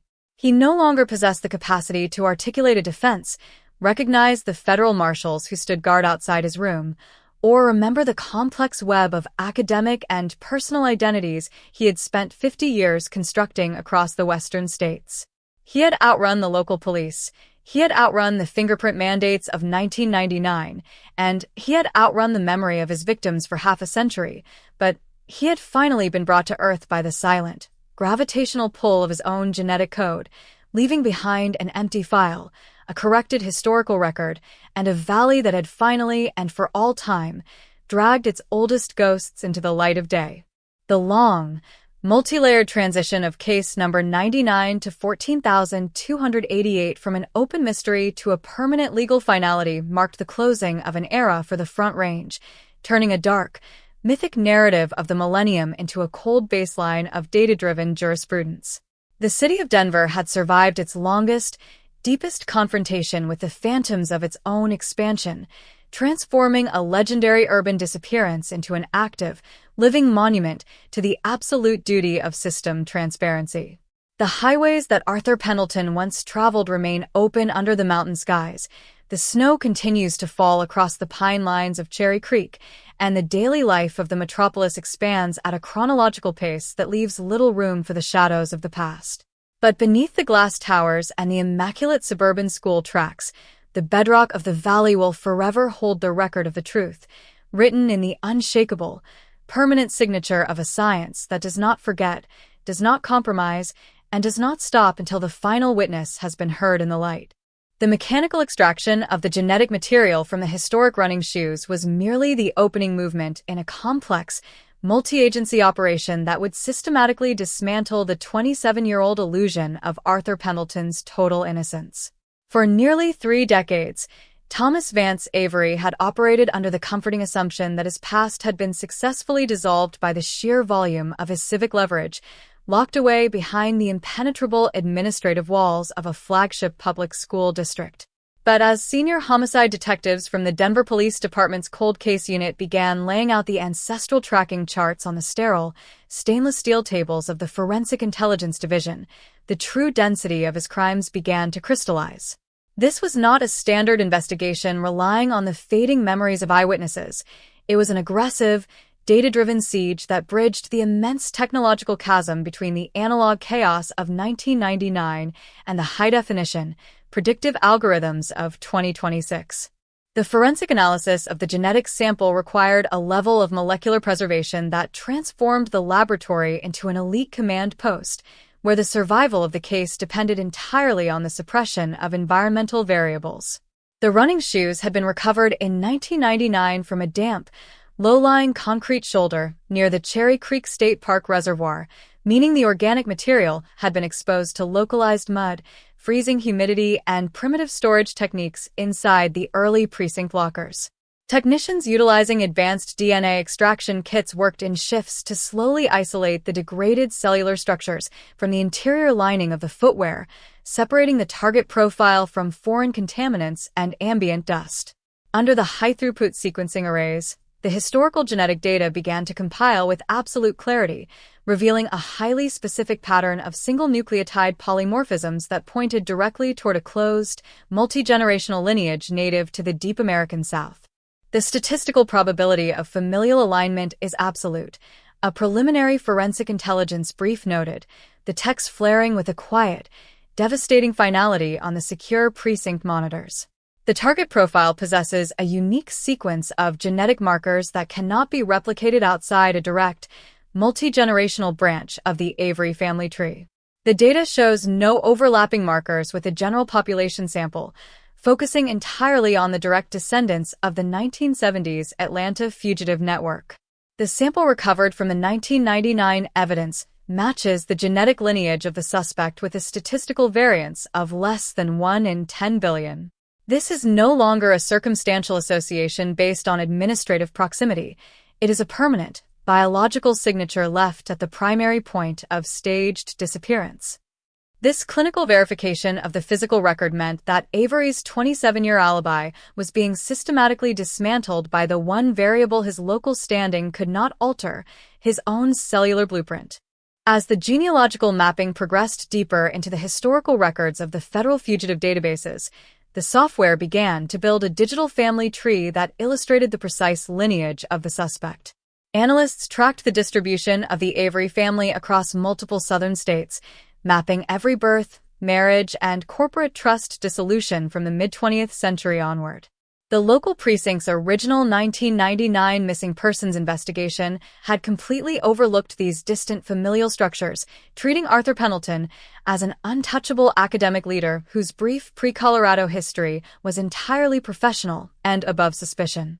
The early detectives had focused their energy on local wilderness survival risks and low-level auto thieves, completely blind to the fact that the most dangerous entry point into the school district's leadership was a radical anti-establishment operative who viewed the approach of modernized fingerprint databases as a terminal threat to his existence. The spatial temporal analysis of Avery's administrative movements soon revealed that his private finances had logged several unindexed cash withdrawals from local credit unions in the 48 hours leading up to his disappearance. The old, paper-based transaction logs had been pulled from a defunct regional banking network's microfiche archives, revealing that the principal had personally cleared out his secondary reserve accounts under the cover of standard technology procurement requests during the dead of night on December 13, 1999. By routing these funds through temporary personal accounts rather than his primary banking profile, Avery had successfully insulated his financial trail from the rudimentary digital search methods available to investigators during the late 90s. The records had sat undisturbed through corporate mergers and economic shifts, a silent trail of administrative metadata that remained completely invisible to the system until the modern cold case division deployed its predictive search software. While the forensic analysts continued their deconstruction of the genetic data, a tactical surveillance team was deployed to the high-security Mountain View residential compound in Evergreen where Thomas Vance Avery had spent the last 2 decades constructing a pristine, unassailable fortress of rural retirement. The neighborhood was an exclusive mountain enclave characterized by massive timber homes, private access roads, and natural pine barriers that insulated the city's wealthy elite from the ordinary realities of metropolitan life. Avery was viewed by his peers as a legendary patriarch of the educational community, a soft-spoken, frail elder statesman who spent his retirement crafting high-end custom furniture, donating to local historic preservation funds, and maintaining a public reputation that was entirely free from blemish. The cognitive dissonance within the community was immediate and volatile when the unmarked tactical vehicles blocked the long mountain driveway of the property and federal agents in protective body armor moved across the gravel courtyard. The surrounding staff stood in a state of absolute, paralyzed disbelief. The execution of the high-priority arrest warrant was a cold, clinical operation that allowed Avery no opportunity to leverage the complex network of high-priced defense teams and political connections he had maintained for half a lifetime. He was confronted in his private workshop as he operated a heavy-duty wood planer, his hands immediately secured in steel cuffs before his local legal contacts could even be notified of the raid. His demeanor during the initial processing was described by the arresting officers as terrifyingly detached. His pulse remained steady, his voice low and measured, his eyes entirely devoid of the panic or the defensive outrage that typically characterizes an innocent man caught in a structural net.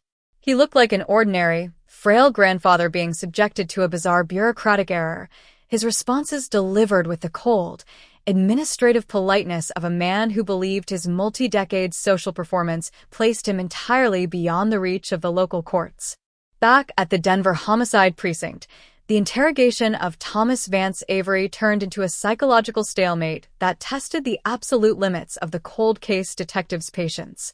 Avery sat in the low-back chair beneath the harsh lights of the interview room, his hands folded neatly on the metal table, his posture entirely relaxed as the lead investigators slid the high-resolution photographs of his recovered running shoes and the original 1974 Atlanta bank robbery ballistics reports across the table. He did not deny his connection to the historical school district, nor did he attempt to fabricate a modern alibi for his sudden flight from the Cherry Creek Trail in December 1999. Instead, he engaged in a systematic, polite stonewalling that relied heavily on the natural erosion of time. "I managed an elite public infrastructure for 20 years, gentlemen," he said, his voice a low, dry whisper that carried no hint of emotional fluctuation. "We operated massive technological overhauls, employed thousands of young educators, and moved millions of dollars in academic grants across the state every single year. If an irregularity occurred in my background file 40 years ago, I simply don't have the memory registers left to assist you. 27 years in retirement is a lifetime in the high country." But while Avery maintained his defensive wall of selective cognitive decay inside the interrogation room, the forensic execution of the search warrant at his Evergreen Mountain compound was uncovering a physical, undeniable record of identity theft that his deep-tier financial resources had failed to completely destroy. The focus of the search quickly shifted away from the public living areas, which were a model of rustic mountain luxury, and settled entirely on a hidden subterranean crawlspace located directly beneath his active woodworking workshop. The space was a temple to tactical data control. Rows of historic reference manuals, encrypted computer backup drives, and private identity files were arranged across heavy iron shelves with a clinical, military precision that mirrored the organization of an elite administrative office. The air inside smelled strongly of aged copper, wood stain, and high-grade industrial preservatives, the exact sensory profile that indicated a highly organized mind spent half a lifetime curating its own secrets. A specialized team of forensic geologists and structural engineers utilized advanced ground-penetrating radar systems to scan every square inch of the reinforced brick floors within the subterranean crawlspace, looking for density anomalies, modern concrete patches, or structural variances that indicated the underlying earth had been disturbed after the original construction of the cabin. The radar monitor soon displayed a distinct, rectangular distortion located directly behind a heavy, fixed furnace retaining wall near the secondary support pillar. The data showed that a section of the structural floor had been meticulously hollowed out, lined with heavy plastic sheeting to deflect primitive scanning tech, and then refilled with a non-standard mixture of loose mountain gravel and modern adhesive sealant. The lead investigator ordered the immediate deployment of heavy pneumatic drills, initiating a high-intensity breach that would finally pull the primary documentary evidence of the Denver 1999 cold case out of the dark. The manual drilling through the reinforced masonry within the cramped confines of the workshop subfloor was a brutal, grueling process that required the technicians to work in shifts within a suffocating cloud of white concrete dust, their respirators filtering out the thick particles of old construction material and dry sealant. At a depth of exactly 3 feet inside the floor, the drill bit struck the rigid, metallic surface of a vintage military footlocker, its seams sealed with heavy layers of weathered industrial adhesive and vulcanized rubber gaskets. The impact of the tool cracked the brittle seal, releasing a concentrated, stale pocket of air that immediately saturated the secure workspace, a scent that combined the chemical bite of early copy toner with the unmistakable aroma of long-term identity concealment. Inside the sterile environment of the Central County Laboratory, the forensic technicians spent 48 continuous hours extracting the contents of the footlocker, working with the delicate reverence required to preserve documents that had spent 27 years under structural pressure. The files had been completely packed with high-grade industrial desiccant packets to prevent moisture buildup and environmental degradation, a choice Avery had made to ensure his personal record of the transaction remained legible. The preservation had done its work with terrifying efficiency, protecting the paper fibers from the natural decay of time until only a slightly yellowed set of logbooks remained, but the secure environment had also inadvertently preserved the structural integrity of the ink, locking the physical record of the financial motive into the paper itself.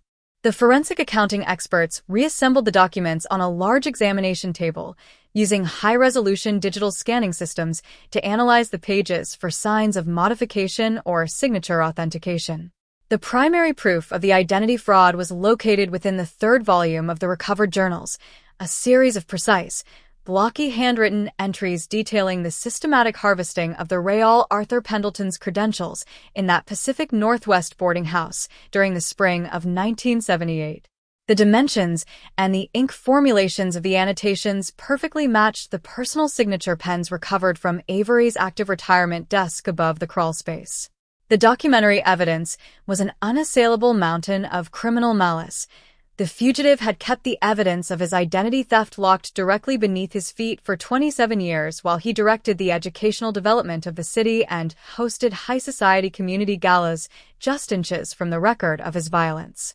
The momentum of the forensic discovery broke the back of the defense's legal strategy long before the case could ever reach the preliminary hearings of the Colorado Superior Courts.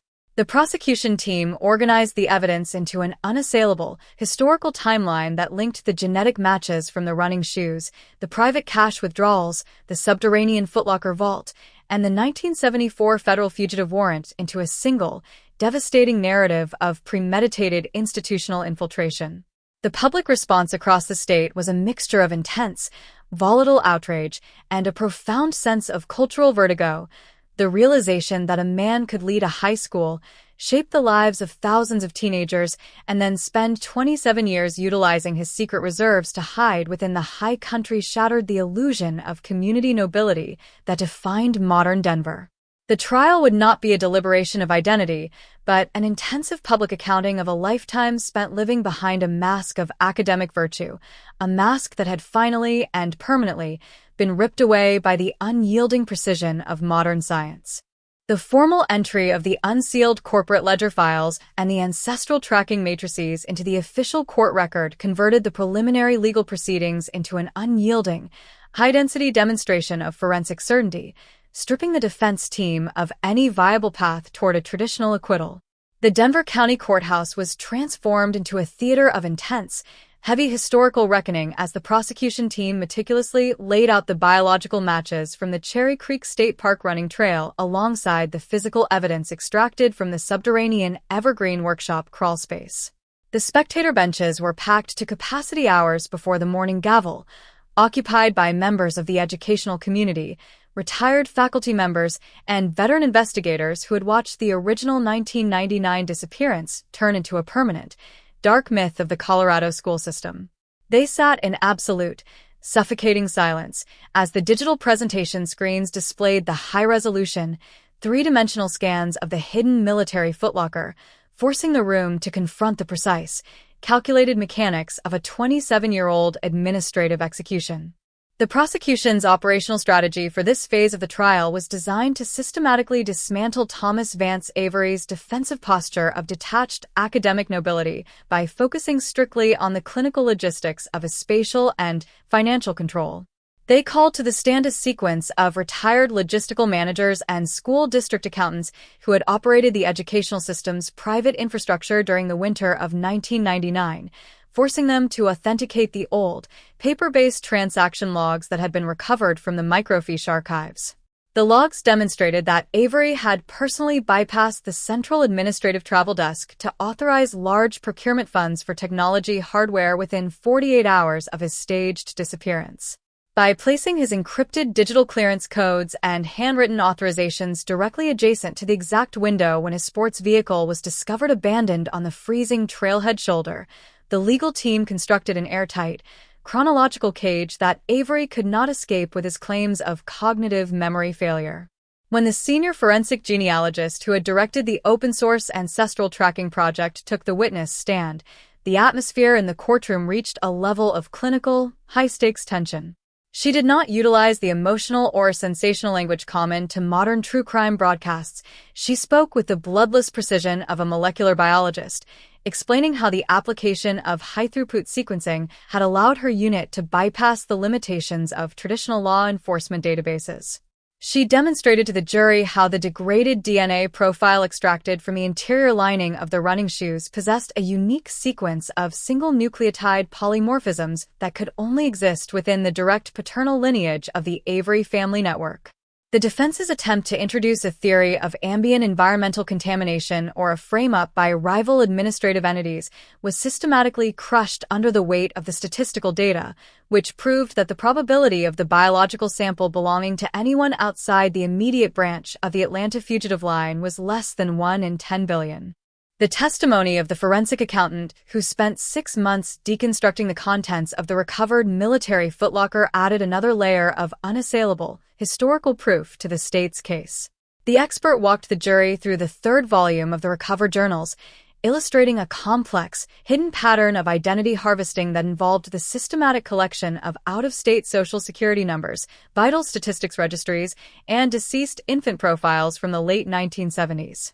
The documents proved with absolute clarity that Avery had discovered the state's impending digital fingerprint mandate less than 48 hours before he vanished from his school office, and that he had documented his escape strategies in a confidential notebook hidden beneath his workbench. The matching ink formulations and the presence of Avery's unique corporate embossing stamp on the pages of the suppressed journals established an unassailable defensive motive, transforming the case from a tragic wilderness accident into a cold, premeditated institutional evasion designed to protect a federal fugitive from absolute exposure. For the surviving alumni and faculty who had spent decades treating Avery's memory with a somber reverence, the daily exposure to these highly detailed, forensic reconstructions was an exercise in extreme, heroic endurance that left the entire gallery in a state of emotional awe. A former vice principal who had spent his entire adult life carrying the torch of the district's independent tracking efforts sat in the front row of the gallery, his eyes locked onto the stainless steel evidence trays containing the Real Arthur Pendleton's original paper credentials and the personal academic catalog books that had been pulled from the evergreen subfloor. He had spent 27 years living with the torturous, open-ended mystery of a locked vehicle and an empty reservoir shoulder, and while the reality of the fugitive unmasking was a dark, horizontal nightmare, it was at least a tangible reality that could be fought with the mechanics of the law. He refused to look away from the digital presentation screens when the technical experts demonstrated the alignment of the handwriting patterns on the stolen credentials with the signatures recovered from Avery's active retirement desk. The defense team's cross-examination of the state's forensic experts was a clipped, purely procedural effort that focused heavily on the advanced age of the physical evidence and the theoretical potential for data corruption within the open-source genealogical databases. They argued that because the public ancestry registries relied on self-reported family trees and civilian-submitted saliva samples, the baseline data used to establish the ancestral link to Thomas Vance Avery was inherently flawed and legally unreliable for a capital criminal trial. It was a cold, pedantic attempt to introduce a sliver of reasonable doubt into the record, but the argument was completely neutralized when the prosecution recalled the state's primary genetic analyst. The specialist pointed out that the genealogical data had merely served as an investigative lead to secure a direct, legally authorized cheek swab from Avery following his arrest, and that the final, definitive match was executed within the state's own certified, high-security laboratory using standard, universally accepted forensic parameters. The midpoint of the trial was marked by the formal reading of Avery's recovered personal logs into the official record, a moment that transformed the defendant's historical writings into the primary, driving witness of his own prosecution. The assistant district attorney activated the courtroom's digital presentation system, allowing the high-resolution images of the handwritten text to fill the silent, wood-paneled chamber. The recording of his notes, captured on a digital drive that Avery had hidden inside the footlocker alongside the real Pendleton's licenses, detailed the final hours of his tenure in the East Horizon High School administrative suites. The new security directive isn't an ordinary policy update. Avery's notes echoed through the court read aloud by the prosecutor, his tone remarkably steady despite the underlying tension of the words. The state has mandated direct digital fingerprint submission to the federal network by January 2000. My entire administrative portfolio will collapse the moment those scanners map my ridge patterns. I must execute the Cherry Creek extraction strategy before the holiday recess closes the precinct offices. The final journal entry, timestamped at 4:15 p.m. on December 14, 1999, provided the definitive, bone-chilling closure to the narrative of his final movements as principal, leaving the jury box completely motionless under the weight of the historical recording.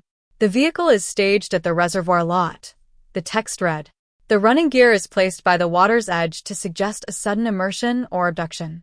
The weather forecast indicates a severe mountain blizzard will pass over the Metroplex within the hour, erasing the tire tracks and the tracking sense on the path.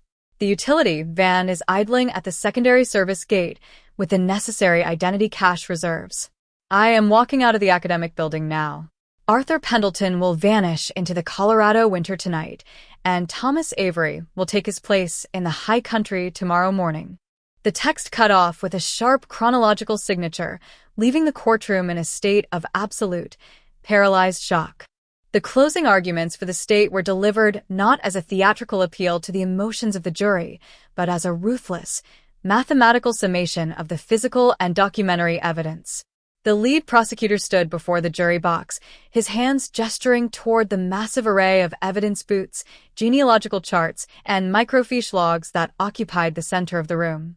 He reminded the jurors that Thomas Vance Avery had built an entire career, an academic legacy, and an unassailable reputation on top of a 3-foot trench of stolen credentials, relying on the immense leverage of his administrative status and the natural erosion of time to wash away the memory of his mid-70s violence. He believed that by leaving his shoes behind, hiding his files in a secure mountain crawl space, and donating to historic restoration projects, he could permanently delete his real identity, the prosecutor stated, his voice carrying a commanding, resonant authority that echoed against the high ceilings of the court. He forgot that the truth does not dissolve under the weight of a community's gratitude. He forgot that he left his biological signature on those running shoes before he ever entered the utility van, and today, that signature is demanding that the performance be brought to a final, unyielding close.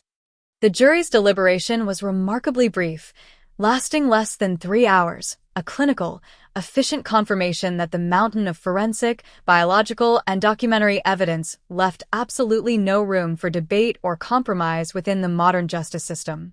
When the court reconvened on a cold Friday afternoon, the foreman stood to read the verdict with an unwavering clarity that felt like a physical hammer hitting the defense table. On the charge of identity fraud, grand larceny, and fugitive concealment linked to capital murder, we find the defendant, Thomas Vance Avery, guilty. The reaction from the gallery was a collective, ragged sigh of absolute release, the sound of a 27-year-old cloud of deception and academic immunity finally evaporating under the clean, harsh light of a legal certainty. Avery remained entirely motionless as the words were spoken, his frail frame propped up in his security chair, his pale eyes fixed blankly on the empty monitors as the bailiffs stepped forward to secure his wrists in heavy steel transit irons, bringing a definitive, unyielding end to the Front Range's most elusive historical deception. The transformation of the verdict into a permanent, institutional reality did not bring an immediate sense of celebratory relief to the Denver County Homicide Precinct. Instead, it initiated a grueling, retrospective audit of the entire municipal justice and educational apparatus. As Thomas Vance Avery was led from the courtroom in heavy transit irons, his academic mask permanently shattered under the weight of maximum consecutive life sentences, detectives turned their attention back to the massive trail of administrative documentation he had left behind over a 27-year span. The case was legally resolved, the community had been provided with the brutal, tangible reality of his multi-layered evasion, but the system itself was forced to look into the mirror and confront a terrifying vulnerability. For nearly 3 decades, a federal fugitive wanted for a fatal mid-70s bank heist had managed to operate a flagship public high school, pass standard corporate background checks, sit on municipal volunteer boards, and navigate the expanding infrastructure of Colorado without a single red flag flaring in the state database. Inside the data center of the Denver Police Department, the original, dusty cardboard boxes of the 1999 missing persons file were finally cataloged, stamped with a digital archive marker, and transferred to the permanent historical repository. But the processing of case number 99 to 14,288 did not mark the end of the technical labor. It served as the baseline dataset for a complete overhaul of how legacy investigations were conducted across the state. The Pendleton Directive, a legislative package rapidly introduced in the Colorado Senate following the trial's conclusion, mandated that any open capital or missing persons file older than a decade must undergo a mandatory, automated audit utilizing modern genetic genealogy and spatial temporal profiling software.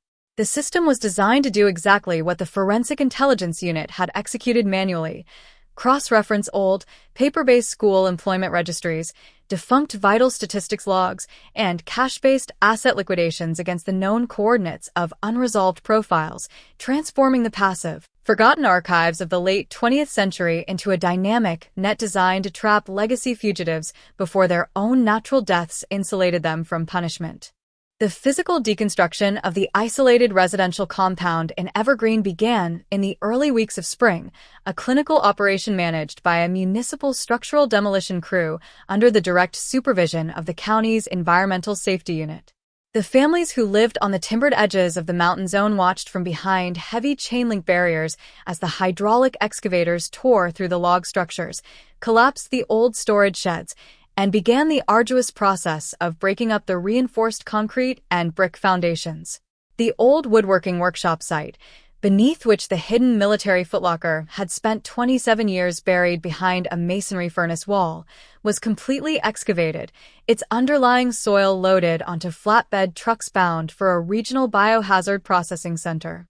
Technicians systematically neutralized the chemical residues left by the industrial wood stains and preservatives, ensuring that every ounce of the historical hiding place was completely removed and that the underlying earth was thoroughly cleared, turning a site of long-term concealment back into an ordinary, empty expanse of Rocky Mountain forest. For the young professionals, educators, and students who occupied the modern East Horizon School District today, the conclusion of the trial marked the final transition of the Arthur Pendleton story from an active, lingering anxiety into a foundational layer of the city's secret history.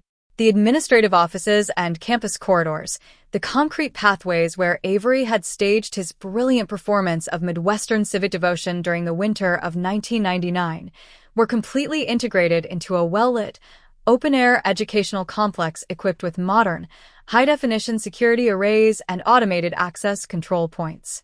The memory of the 27-year deception remained embedded in the collective consciousness of the Civic Center, a permanent warning about the fragility of community trust, and an enduring monument to the power of the human record to survive the most calculated efforts of identity manipulation and personal concealment. The vice principal, who had spent his entire adult life navigating the complex, multi-layered trauma of his former superior's disappearance, found himself experiencing a strange, heavy stillness in the weeks following the sentencing. He spent his weekends sitting in the quiet courtyard of his residence on the western side of the valley, looking at the empty boxes of historical records that had previously dominated his private living space. He had spent years analyzing the fragments of an elite mystery, tracking down retired school board members, searching through bankrupt textbook registries, and imagining his mentor's face on every unidentified body report across the West. Now that the mystery had been replaced by a concrete, horizontal reality of a subterranean crawlspace and a vintage military footlocker, he felt a profound, absolute exhaustion that seemed to age him by a decade in a matter of days. He realized that the completion of the record had not given him back his youth, nor had it reversed the slow, corrosive entropy that the 27-year silence had executed on his community. It had simply given him the right to finally stop looking backward into the snow. The true crime media apparatus, which had briefly turned the steps of the Denver County Courthouse into an active, high-intensity content market during the presentation of the journal entries, had long since packed away its satellite dishes and directional microphones, shifting its collective focus to newer, more volatile atrocities in other cities.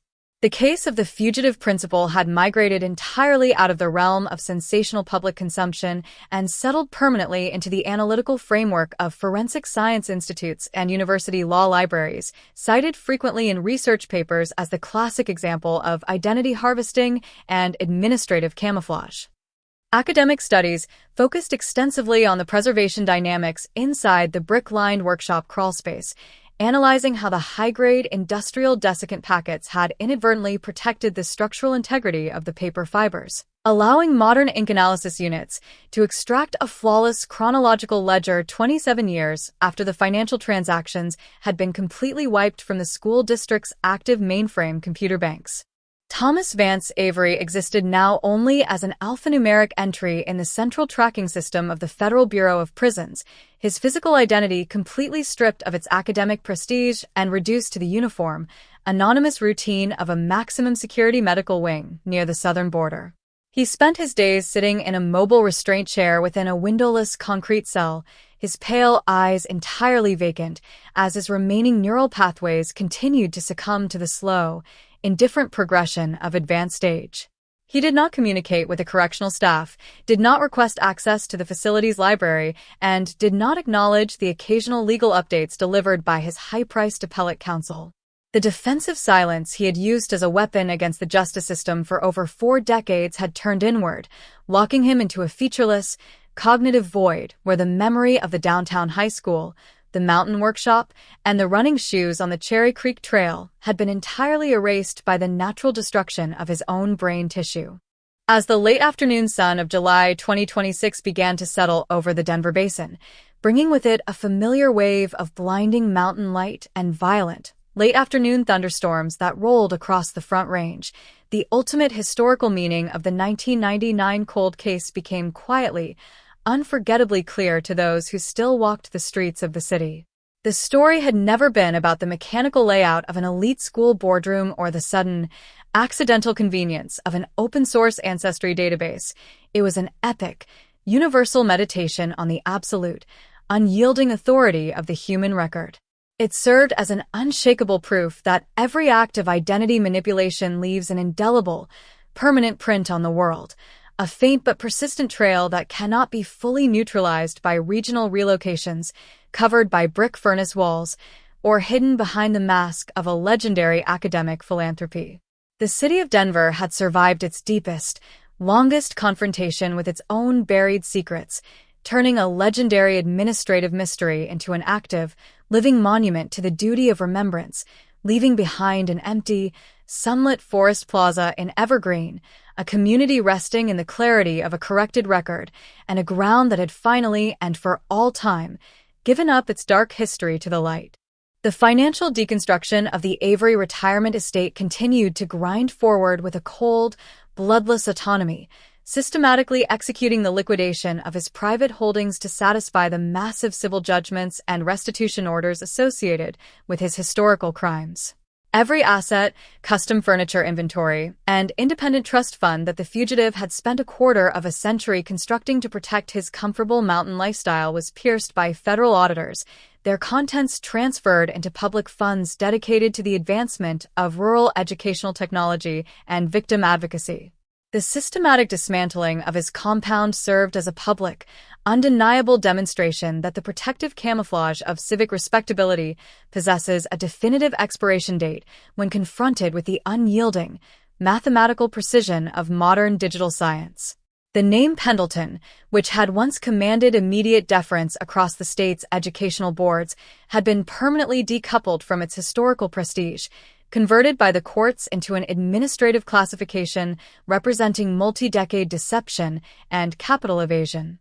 For the surviving families of the original 1974 victims in Atlanta, who had watched the live stream of the Denver proceedings from across the country, the arrival of the post-trial era brought a deep, anatomical quietness that allowed them to finally participate in the forward momentum of the living world. The desperate, hyper-focused obsession that had previously driven their multi-generational search for the bank robber had fully burned away, replaced by a steady, methodical commitment to memory preservation. They had successfully processed the hard, unvarnished truth of Avery's survival strategy, transforming their early trauma into an unwavering commitment to systemic justice. When they looked at the completed files of the federal tracking units now, they were no longer searching for a phantom in the dark. They were survivors who had held the line until the technological tools of the modern state had finally caught up to the absolute reality of the crime. The courtroom where Thomas Vance Avery heard his final judgment read has returned to its quiet, bureaucratic routine, the benches occupied by new families dealing with new infractions, the digital presentation screens displaying modern metrics for cases that will define the safety of the valley in the decades to come. The detectives who carried the heavy folders of the 1999 missing persons file have retired, their badges passed down to a new generation of law enforcement professionals who operate within a world completely transformed by the genetic data integration of the modern era. But the story of the small running shoes recovered from the Cherry Creek State Park Reservoir remains as a permanent, haunting reminder of the duty the state owes to the preservation of the truth, a declaration that the work of justice is a continuous, iterative process that does not stop until the final word has been recorded, the final has been connected, and the ghost has finally been laid to rest. The empty space where the Mountain View retirement home once stood has been covered in gravel and native mountain plants, a sparse, clean landscaping design that offers no texture for the eye to catch on, no physical reference point for the deception that occurred 5 feet below the active workshop floor. The neighbors who lived through the excavation have slowly begun to move away, selling their properties to buyers who have no memory of the white forensic tents or the flashing blue lights that paralyzed their block for 4 days in the spring of 2026. The neighborhood is discovering how to be normal again, how to walk down the pine-lined sidewalks without looking at their neighbors with suspicion, how to live without the immediate, crushing weight of the Avery deception coloring their understanding of their friends and their community. Yet, in the deep, silent hours of the night, when the mountain wind howls through the power lines and the snow scratches against the window panes of the suburban high-rises, the city remembers the man who challenged the system in the dark. His identity, preserved through the fortuitous preservation of a genetic signature on an old piece of running gear, remains as a persistent, vibrating force within the history of the valley, a reminder that the truth is not something that can be neutralized by civic service or hidden behind a false panel in a quiet workshop crawlspace. It is a living, breathing component of the human record, a gravitational force that will always, eventually, drag the fugitive out of his suburban camouflage and force him to look at the wreckage he left behind on a freezing night decades ago. The long, winding road that began with an abandoned vehicle in December of 1999 has finally reached its permanent terminus, and in the clarity of the morning light, there are no more files to digitize, no more core samples to drill, and no more questions to ask. There is only the enduring, unshakable reality of a truth that has finally, and for all time, come home to the city of Denver. The files have been cataloged, the exhibits have been archived, and the name Arthur Pendleton has been written into the permanent, indelible record of the city's administrative lessons, a beacon of clarity that will stand long after the suburban towers have turned back into the dirt from which they were built. The manhunt is over, the cold case is solved, and the shadow that stretched across the valley for a generation has finally, mercifully, receded into the light of a new day. The transition into the first autumn following the formal sentencing of Thomas Vance Avery brought an unfamiliar, heavy stillness to the administrative hallways of the Denver public school system. For nearly 3 decades, the architectural legacy of East Horizon High School had stood as an unassailable monument to modern educational progress, an apex of suburban academic achievement that appeared entirely detached from the dark, violent realities of federal criminal tracking. But as the state regulatory asset forfeitures began systematically dismantling the financial trails and private endowments Avery had influenced from the inside out, the true fragility of that local academic empire became an undeniable public record. The central administrative suite, where the fugitive principal had sat while directing the technology overhauls and security protocols of the district, was completely stripped of its leadership plaques, award trophies, and private document archives, turning the valley's most respected executive office into a cold, hollow shell of concrete and drywall that offered absolutely no resistance to the forward march of the state's forensic intelligence auditors. Inside the data centers of the Colorado Department of Public Safety, the structural legacy of the Pendleton case was rapidly evolving into a permanent, automated system of identity verification. The data engineering teams had successfully converted the specialized genetic genealogy and deep-tier metadata workflows used by the cold case unit into a centralized digital mainframe operating continuously across all regional administrative networks. The system ran high-volume, automated comparisons through open-source ancestral registries, legacy employment applications, and defunct vital statistics logs from the analog era, actively seeking out the minute chronological anomalies that indicated a hidden history or a harvested Social Security number was sitting quietly in the state's hiring record. It was a cold, mathematical realization that the local precinct had completely abandoned the passive, traditional strategy of waiting for a random witness tip. The state had learned to treat the city's historical hiring metadata as an active crime scene, systematically mining the paper trails of the late 20th century until the secrets of hidden fugitives were completely exposed to the light. Marcus Thorne, whose persistent digital archaeology had served as the invisible engine of the 2026 breakthrough, spent his mornings supervising a multi-agency task force dedicated to the comprehensive audit of unresolved capital and missing persons files across the Front Range. His promotion to an administrative, strategic role within the department had not lessened his deep, instinctual focus on the mechanics of systemic accountability. He remained a quiet, intense presence in the secure command suite, his monitors continuously displaying the geographical tracking maps of the city's older, unresolved mysteries. He knew that the successful conviction of Thomas Vance Avery was not an occasion for institutional self-congratulation, but a stark, undeniable warning about the absolute transparency of professional camouflage in an expanding metropolitan zone. He frequently lectured at the National Criminal Justice Academy, utilizing the exact timeline of the 1999 Cherry Creek Trail investigation to illustrate how an overstretched department can inadvertently protect a high-profile fugitive by allowing primitive physical evidence, like a pair of discarded running shoes, to sit unindexed in a local precinct storage locker. While Thorne worked to institutionalize these operational mechanics, the exclusive mountain enclave of Evergreen, where Avery had maintained his pristine residential retirement compound for over 2 decades, was experiencing a slow, agonizing process of social insulation.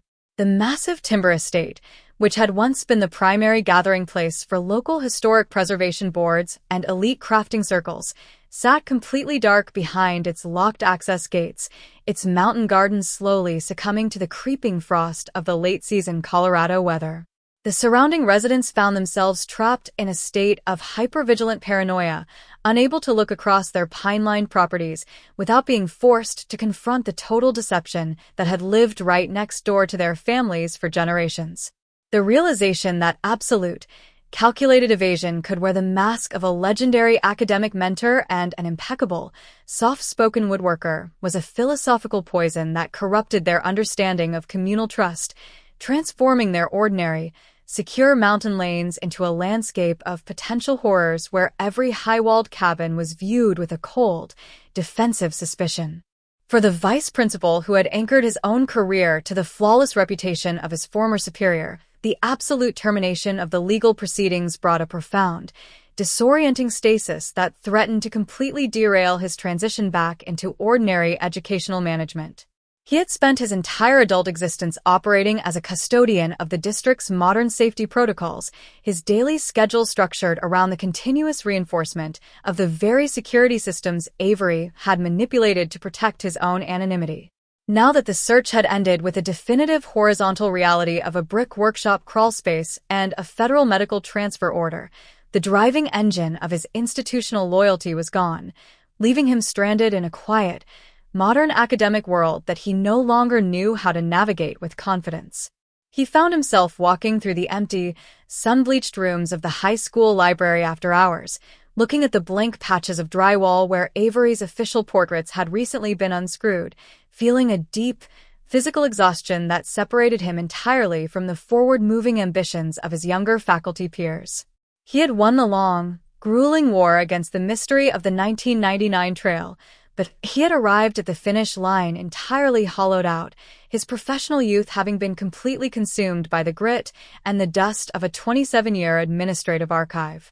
The campus corridors and trailhead staging points, which had stood for over 2 decades as the geographic centerpiece of the city's most enduring administrative mystery, underwent a complete architectural excision designed to erase the historical memory of the fugitives' escape network. The municipal school board initiated a multi-million-dollar structural renovation, tearing down the outdated 90s common areas and opening up the narrow, unlit storage corridors that Avery had utilized to manage his cash reserves under the cover of technology procurement requests during the winter of 1999. The new pedestrian plaza was constructed from polished glass and wide concrete tracks, designed to maximize visibility and eliminate the dark, isolated corners that modern campus security systems view as high-risk blind spots. The current generation of teenage students who occupied the lecture halls moved through the bright, neon-lit spaces with the casual, untroubled indifference of individuals who had no personal memory of the millennium transition, completely unaware that the total safety infrastructure they relied on every single day had been built on the wreckage of a community trust stolen because those precise background tools did not exist. Inside the clinical, high-security medical ward of the federal penitentiary near the southern border, the man who had detonated this structural transformation across the state was experiencing his own total eviction from the human record. Thomas Vance Avery was no longer a name, a principal, or a beloved mentor. He had been reduced to an alphanumeric classification on a plastic wristband, his daily physical survival managed by a clinical team of correctional guards who treated him with the bloodless efficiency of an ordinary industrial variable.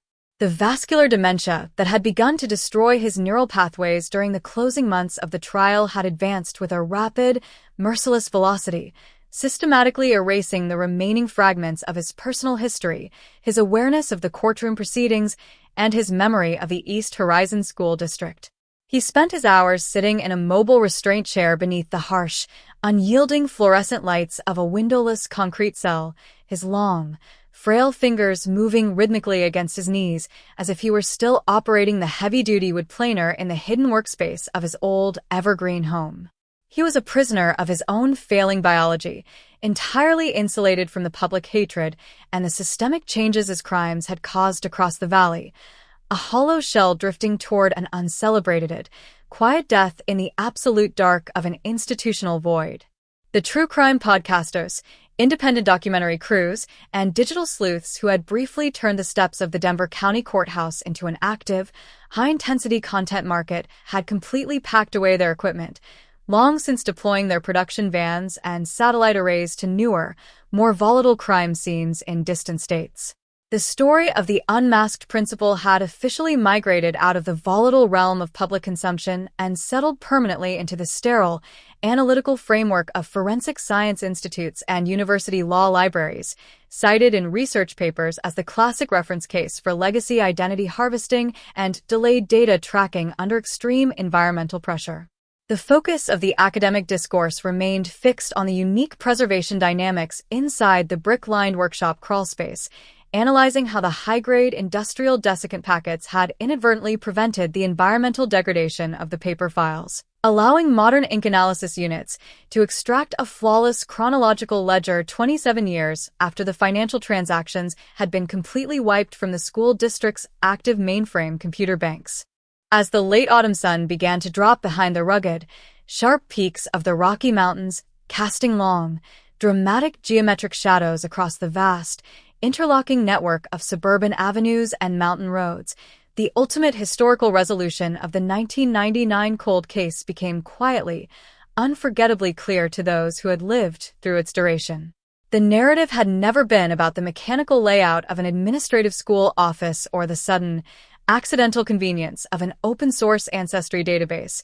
It was an epic, universal proof of the absolute, inescapable authority of the human record. It served as an unshakable declaration that every act of identity manipulation leaves a permanent, historical print on the world, a faint but persistent resonance that cannot be fully neutralized by regional relocations, hidden beneath heavy brick furnace walls, or erased by the failing cells of a fugitive's brain. The city of Denver had survived its deepest, longest confrontation with the ghosts of its own expansion, turning an urban legend into an active, living monument to the absolute duty of remembrance, leaving behind an empty, sunlit forest plaza in Evergreen, a community resting in the clarity of a corrected record, and a ground that had finally, and for all time, come home to the light. Vance Avery marked the beginning of a profound, silent stagnation within the bureaucratic channels of the Denver County justice system. The intense, high-octane media attention that had illuminated the courthouse steps during the reading of the recovered personal logs had entirely evaporated, leaving behind the cold, clinical reality of an administrative transition. In the records division, the thick manila folders that had spent nearly 3 decades labeled under the active status of an unresolved missing persons case were systematically stamped with the flat, bloodless ink of an official closure. The file was digitized, backed up across 3 distinct federal servers, and transferred to the permanent historical vaults, a series of mechanical, computerized actions that effectively transformed the city's most haunting suburban legend into a static, completed dataset that would never again trigger an active patrol car or an emergency tip log. For Marcus Thorne, the senior cold case analyst whose decade of unyielding digital archaeology had pulled the hidden Footlocker files out of the mountain crawl space, the end of the public trial brought no sense of immediate professional triumph. He found himself sitting in the dimmed, subterranean light of his office at the Cold Case Bureau, surrounded by the empty plastic tubs that had previously held the disorganized, crumbling physical evidence of the 1999 investigation. The sprawling whiteboard on the wall, which had once been covered in a complex, interlocking maze of educational hiring registries, legacy utility cutoffs, and historical weather data from the night of the Cherry Creek blizzard, had been completely wiped clean. In its place sat the standard, unglamorous metrics of the Bureau's next legacy assignment, an old, unidentified body report from the late 80s that had been recovered from a dry irrigation channel near the outer perimeters of Weld County. Thorne understood better than anyone in the department that the resolution of the Avery case was not an occasion for structural self-congratulation, but a terrifying warning about the thousands of other unresolved data points sitting unexamined in the municipal archives.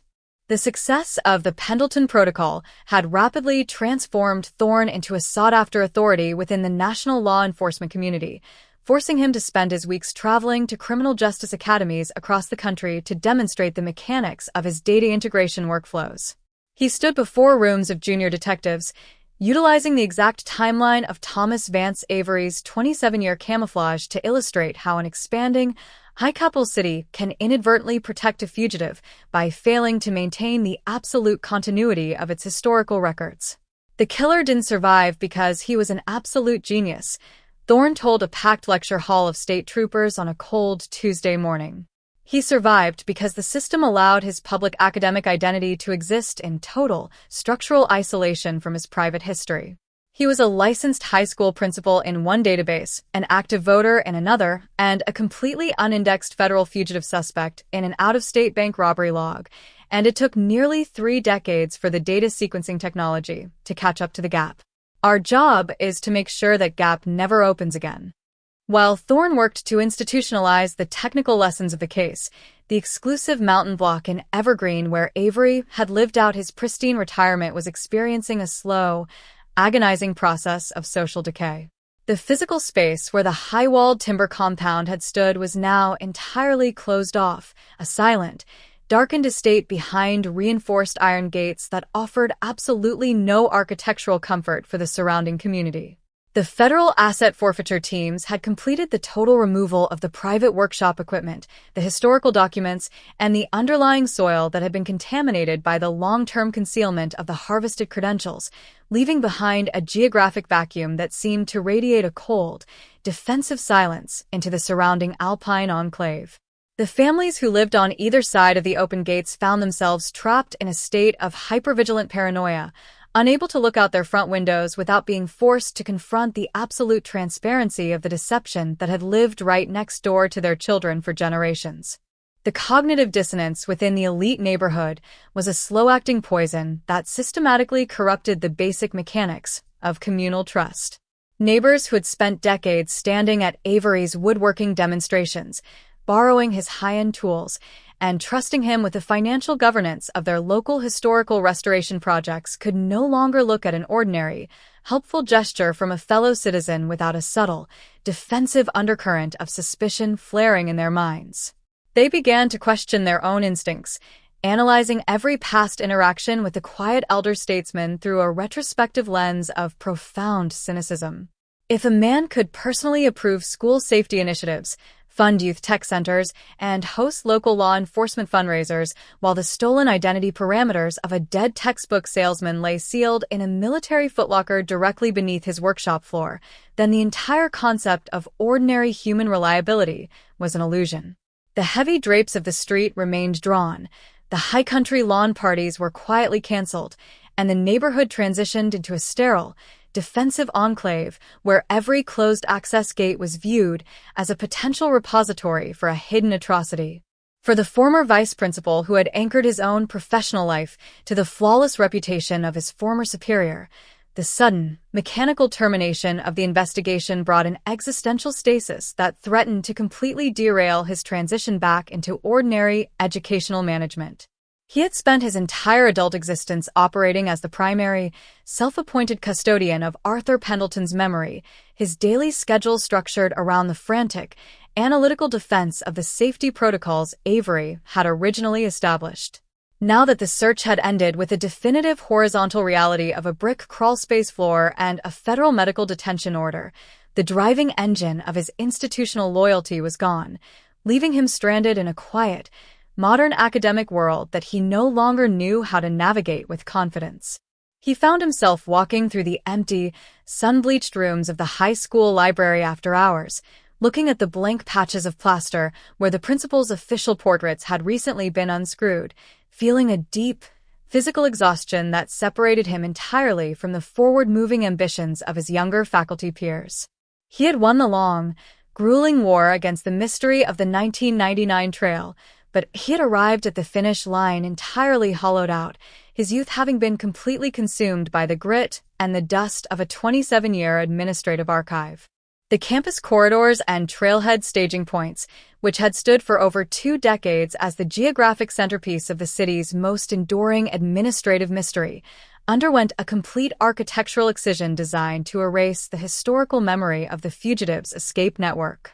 The municipal school board initiated a multi-million-dollar structural renovation, tearing down the outdated 90s common areas and opening up the narrow, unlit storage corridors that Avery had utilized to manage his cash reserves under the cover of technology procurement requests during the winter of 1999. The new pedestrian plaza was constructed from polished glass and wide concrete tracks, designed to maximize visibility and eliminate the dark, isolated corners that modern campus security systems view as high-risk blind spots. The current generation of teenage students who occupied the lecture halls moved through the bright, neon-lit spaces with the casual, untroubled indifference of individuals who had no personal memory of the millennium transition, completely unaware that the total safety infrastructure they relied on every single night had been built on the wreckage of a community trust stolen because those precise background tools did not exist. Inside the clinical, high-security medical ward of the federal penitentiary near the southern border, the man who had detonated this structural transformation across the state was experiencing his own total eviction from the human record. Thomas Vance Avery was no longer a name, a principal, or a beloved mentor. He had been reduced to an alphanumeric classification on a plastic wristband, his daily physical survival managed by a clinical team of correctional guards who treated him with the bloodless efficiency of an ordinary industrial variable. The vascular dementia that had begun to destroy his neural pathways during the closing months of the trial had advanced with a rapid, merciless velocity, systematically erasing the remaining fragments of his personal history, his awareness of the courtroom proceedings, and his memory of the East Horizon School District. He spent his hours sitting in a mobile restraint chair beneath the harsh, unyielding fluorescent lights of a windowless concrete cell, his long, frail fingers moving rhythmically against his knees as if he were still operating the heavy-duty wood planer in the hidden workspace of his old, evergreen home. He was a prisoner of his own failing biology, entirely insulated from the public hatred and the systemic changes his crimes had caused across the valley, a hollow shell drifting toward an uncelebrated, quiet death in the absolute dark of an institutional void. The true crime podcasters, independent documentary crews, and digital sleuths who had briefly turned the steps of the Denver County Courthouse into an active, high-intensity content market had completely packed away their equipment, long since deploying their production vans and satellite arrays to newer, more volatile crime scenes in distant states. The story of the unmasked principal had officially migrated out of the volatile realm of public consumption and settled permanently into the sterile, analytical framework of forensic science institutes and university law libraries, cited in research papers as the classic reference case for legacy identity harvesting and delayed data tracking under extreme environmental pressure. The focus of the academic discourse remained fixed on the unique preservation dynamics inside the brick-lined workshop crawlspace, analyzing how the high-grade industrial desiccant packets had inadvertently prevented the environmental degradation of the paper files, allowing modern ink analysis units to extract a flawless chronological ledger 27 years after the financial transactions had been completely wiped from the school district's active mainframe computer banks. As the late winter sun began to drop behind the rugged, distant horizons of the Colorado mountains, casting long, dramatic geometric shadows across the vast, interlocking network of service roads and suburban cul-de-sacs, the ultimate historical resolution of the 1999 cold case became quietly, unforgettably clear to those who had lived through its duration. The narrative had never been about the mechanical layout of an administrative school office or the sudden, accidental convenience of an open-source ancestry database. It was an epic, universal proof of the absolute, inescapable authority of the human record.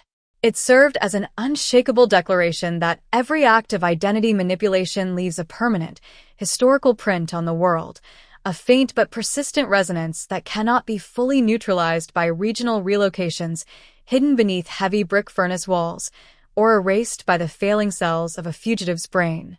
The city of Denver had survived its deepest, longest confrontation with the ghosts of its own expansion, turning an urban legend into an active, living monument to the absolute duty of remembrance, leaving behind an empty, sunlit plaza downtown, a family resting in the peace of a corrected archive, and a ground that had finally, and for all time, come home to the light. The passage into the second winter following the definitive legal resolution of the state's case against Thomas Vance Avery brought a heavy, administrative stillness to the judicial corridors of Denver County. The volatile, high-velocity media cycles that had once transformed the courthouse steps into an arena of sensationalized true crime broadcasts had long since packed away their production vans, shifting their collective focus to newer infractions in other jurisdictions. The modern Colorado metropolis continued its relentless, upward trajectory of glass, suburban expansion, and technology integration, burying the physical remnants of the late 1990s beneath a vast wave of urban renewal and administrative restructuring. Yet, for the analysts and investigators whose professional lives had been permanently altered by the genetic genealogy match, the resolution of case number 99 to 14,288 had settled into an unyielding institutional foundation, a cold baseline where the truth was no longer an object of speculative pursuit, but a permanent law of the city's historical record. Inside the technical headquarters of the Denver Police Department, the digitized file of the staged Cherry Creek Trail disappearance had ceased to be a symbol of operational failure. It was now a permanent monument utilized to train a new generation of criminal intelligence analysts. The old, weathered cardboard boxes that had spent 27 years gathered in the back bins of the precinct vaults, the faded field logs, the primitive fingerprint cards, and the conflicting wilderness tracking maps from the 1999 blizzard had been systematically cleared from the active staging tables. They were replaced by a highly secure, centralized digital directory, cataloged under the permanent status of a cleared federal fugitive apprehension linked to capital murder. The data was replicated across multiple secure federal servers, ensuring that the granular details of how a radical operative managed to operate a flagship public high school for 2 generations would remain perfectly preserved as an instructional study in legacy-linked metadata verification. Marcus Thorne sat beneath the dimmed fluorescent lights of his office at the Cold Case Bureau, his eyes tracking the automated metrics of the state's active legacy databases.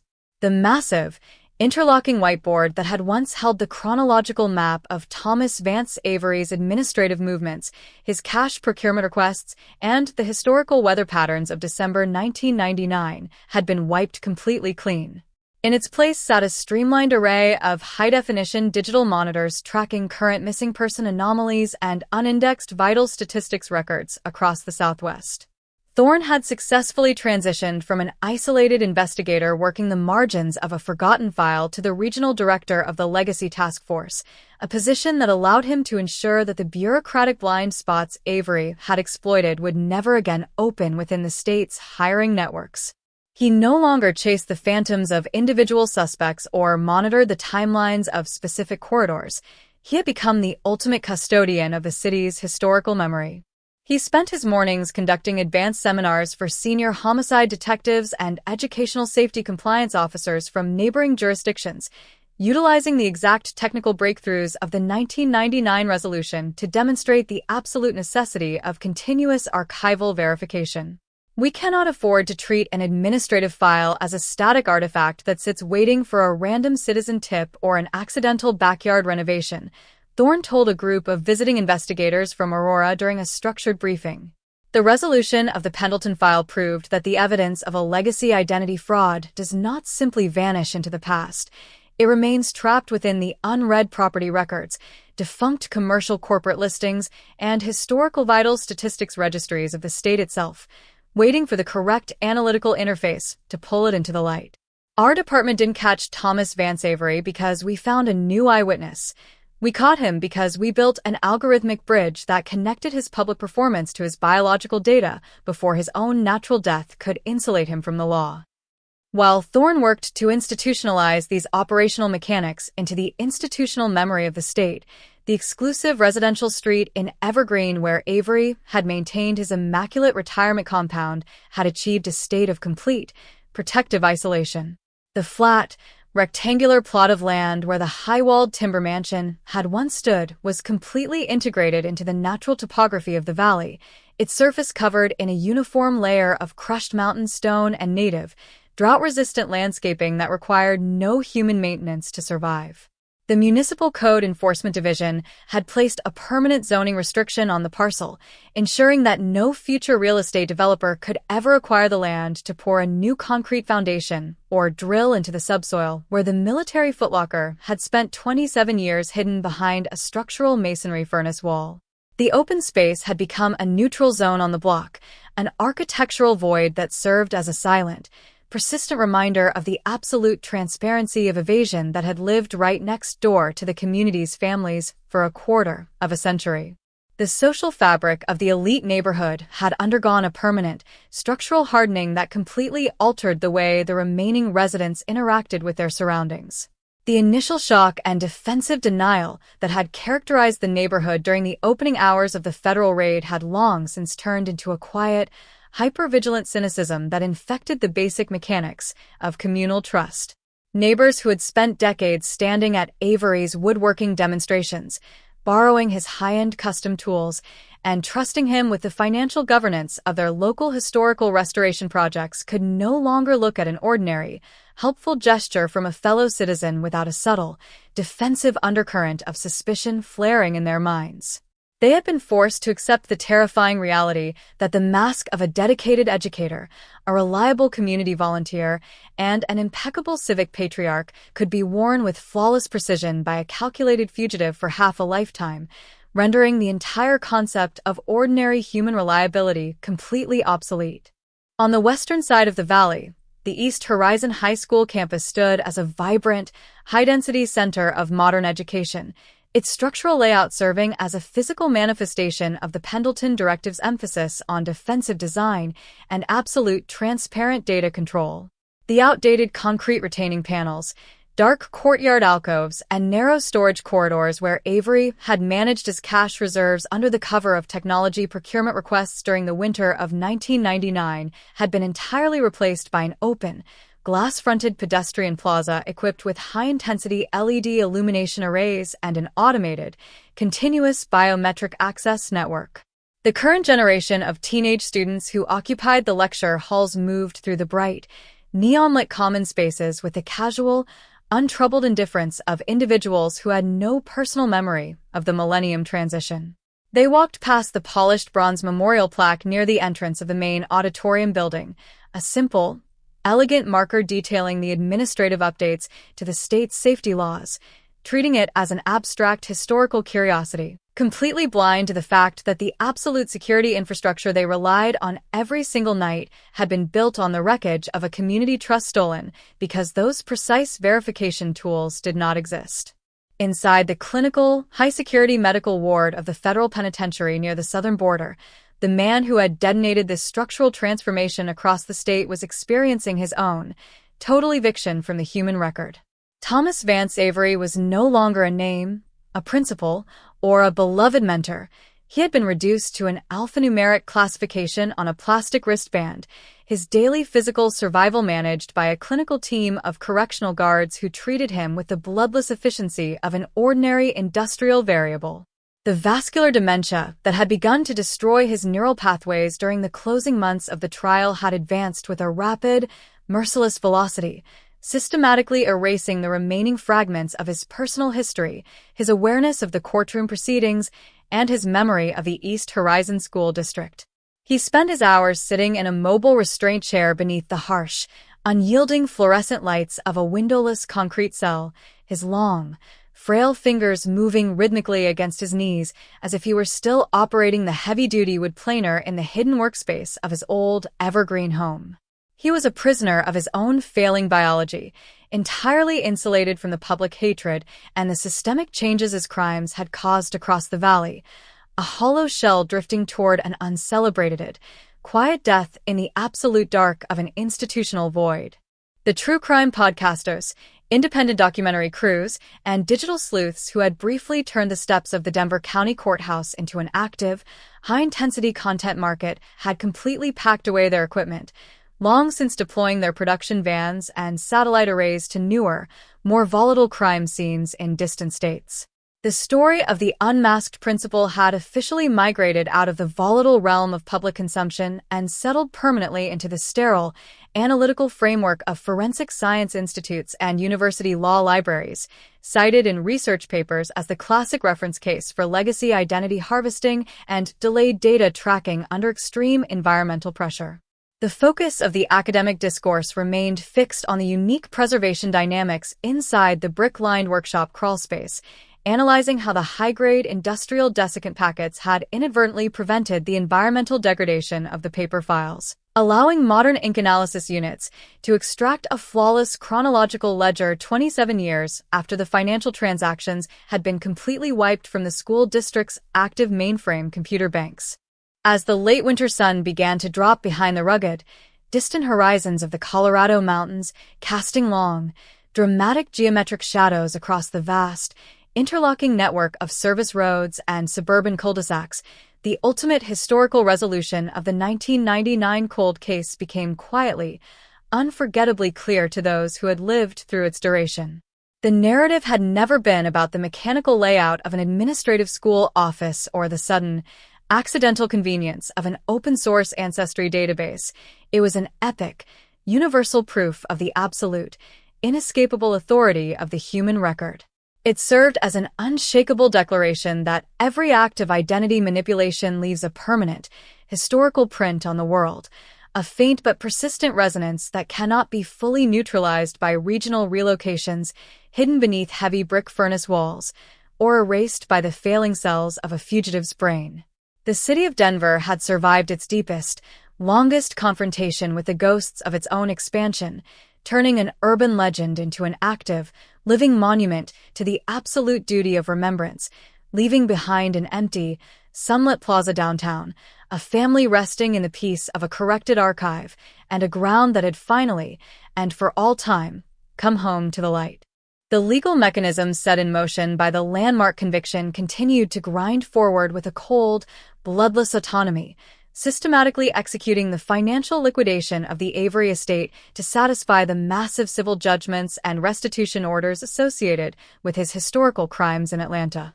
Every asset, custom furniture inventory, and independent trust fund that the fugitive had spent a quarter of a century constructing to protect his comfortable mountain lifestyle was pierced by federal auditors, their contents transferred into public funds dedicated to the advancement of rural background tracking systems.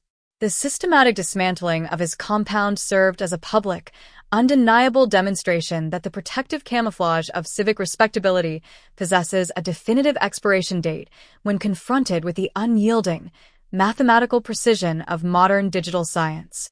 The name Pendleton, which had once commanded immediate deference across the state's educational boards, had been permanently decoupled from its historical prestige, converted by the courts into an administrative classification representing multi-decade deception and capital evasion. For the former vice principal, who had relocated to a remote mountain community to escape the suffocating geographical reminders of the 27-year struggle, the arrival of the second winter brought a deep, anatomical quietness that allowed him to finally participate in the forward momentum of the living world. The desperate, hyper-focused obsession that had previously driven him to spend his nights cross-referencing school hiring registries and historical weather patterns had fully burned away, replaced by a steady, methodical commitment to his new career in local history preservation. He had learned to view the events of 2026 not as the defining trauma of his existence, but as the hard, violent boundary line that had finally allowed his community's long winter to end. When he looked out over the clean, uncorrupted horizon of the high country peaks, his mind was finally clear of the grit, the snow, and the dark secrets of the evergreen crawlspace, his mentor's historical performance preserved not in the deceptive imagery of the administrative building, but in the permanent clarity of a hard-won legal truth. The progression into the third year of the post-trial era anchored the legacy of the East Horizon High School investigation firmly into the national judicial lexicon, shifting it completely out of the realm of regional academic scandals and into the permanent framework of American criminal justice policy. Across the vast, sun-bleached grid of the Denver metropolitan area, the historical details of case number 99 to 14,288 had officially decoupled from the volatile, daily news cycle, settling deeply into the baseline architecture of municipal governance and forensic science. The Denver County Homicide Division no longer held periodic press briefings or emergency strategy sessions regarding the events of December 1999. The folders were bound, indexed,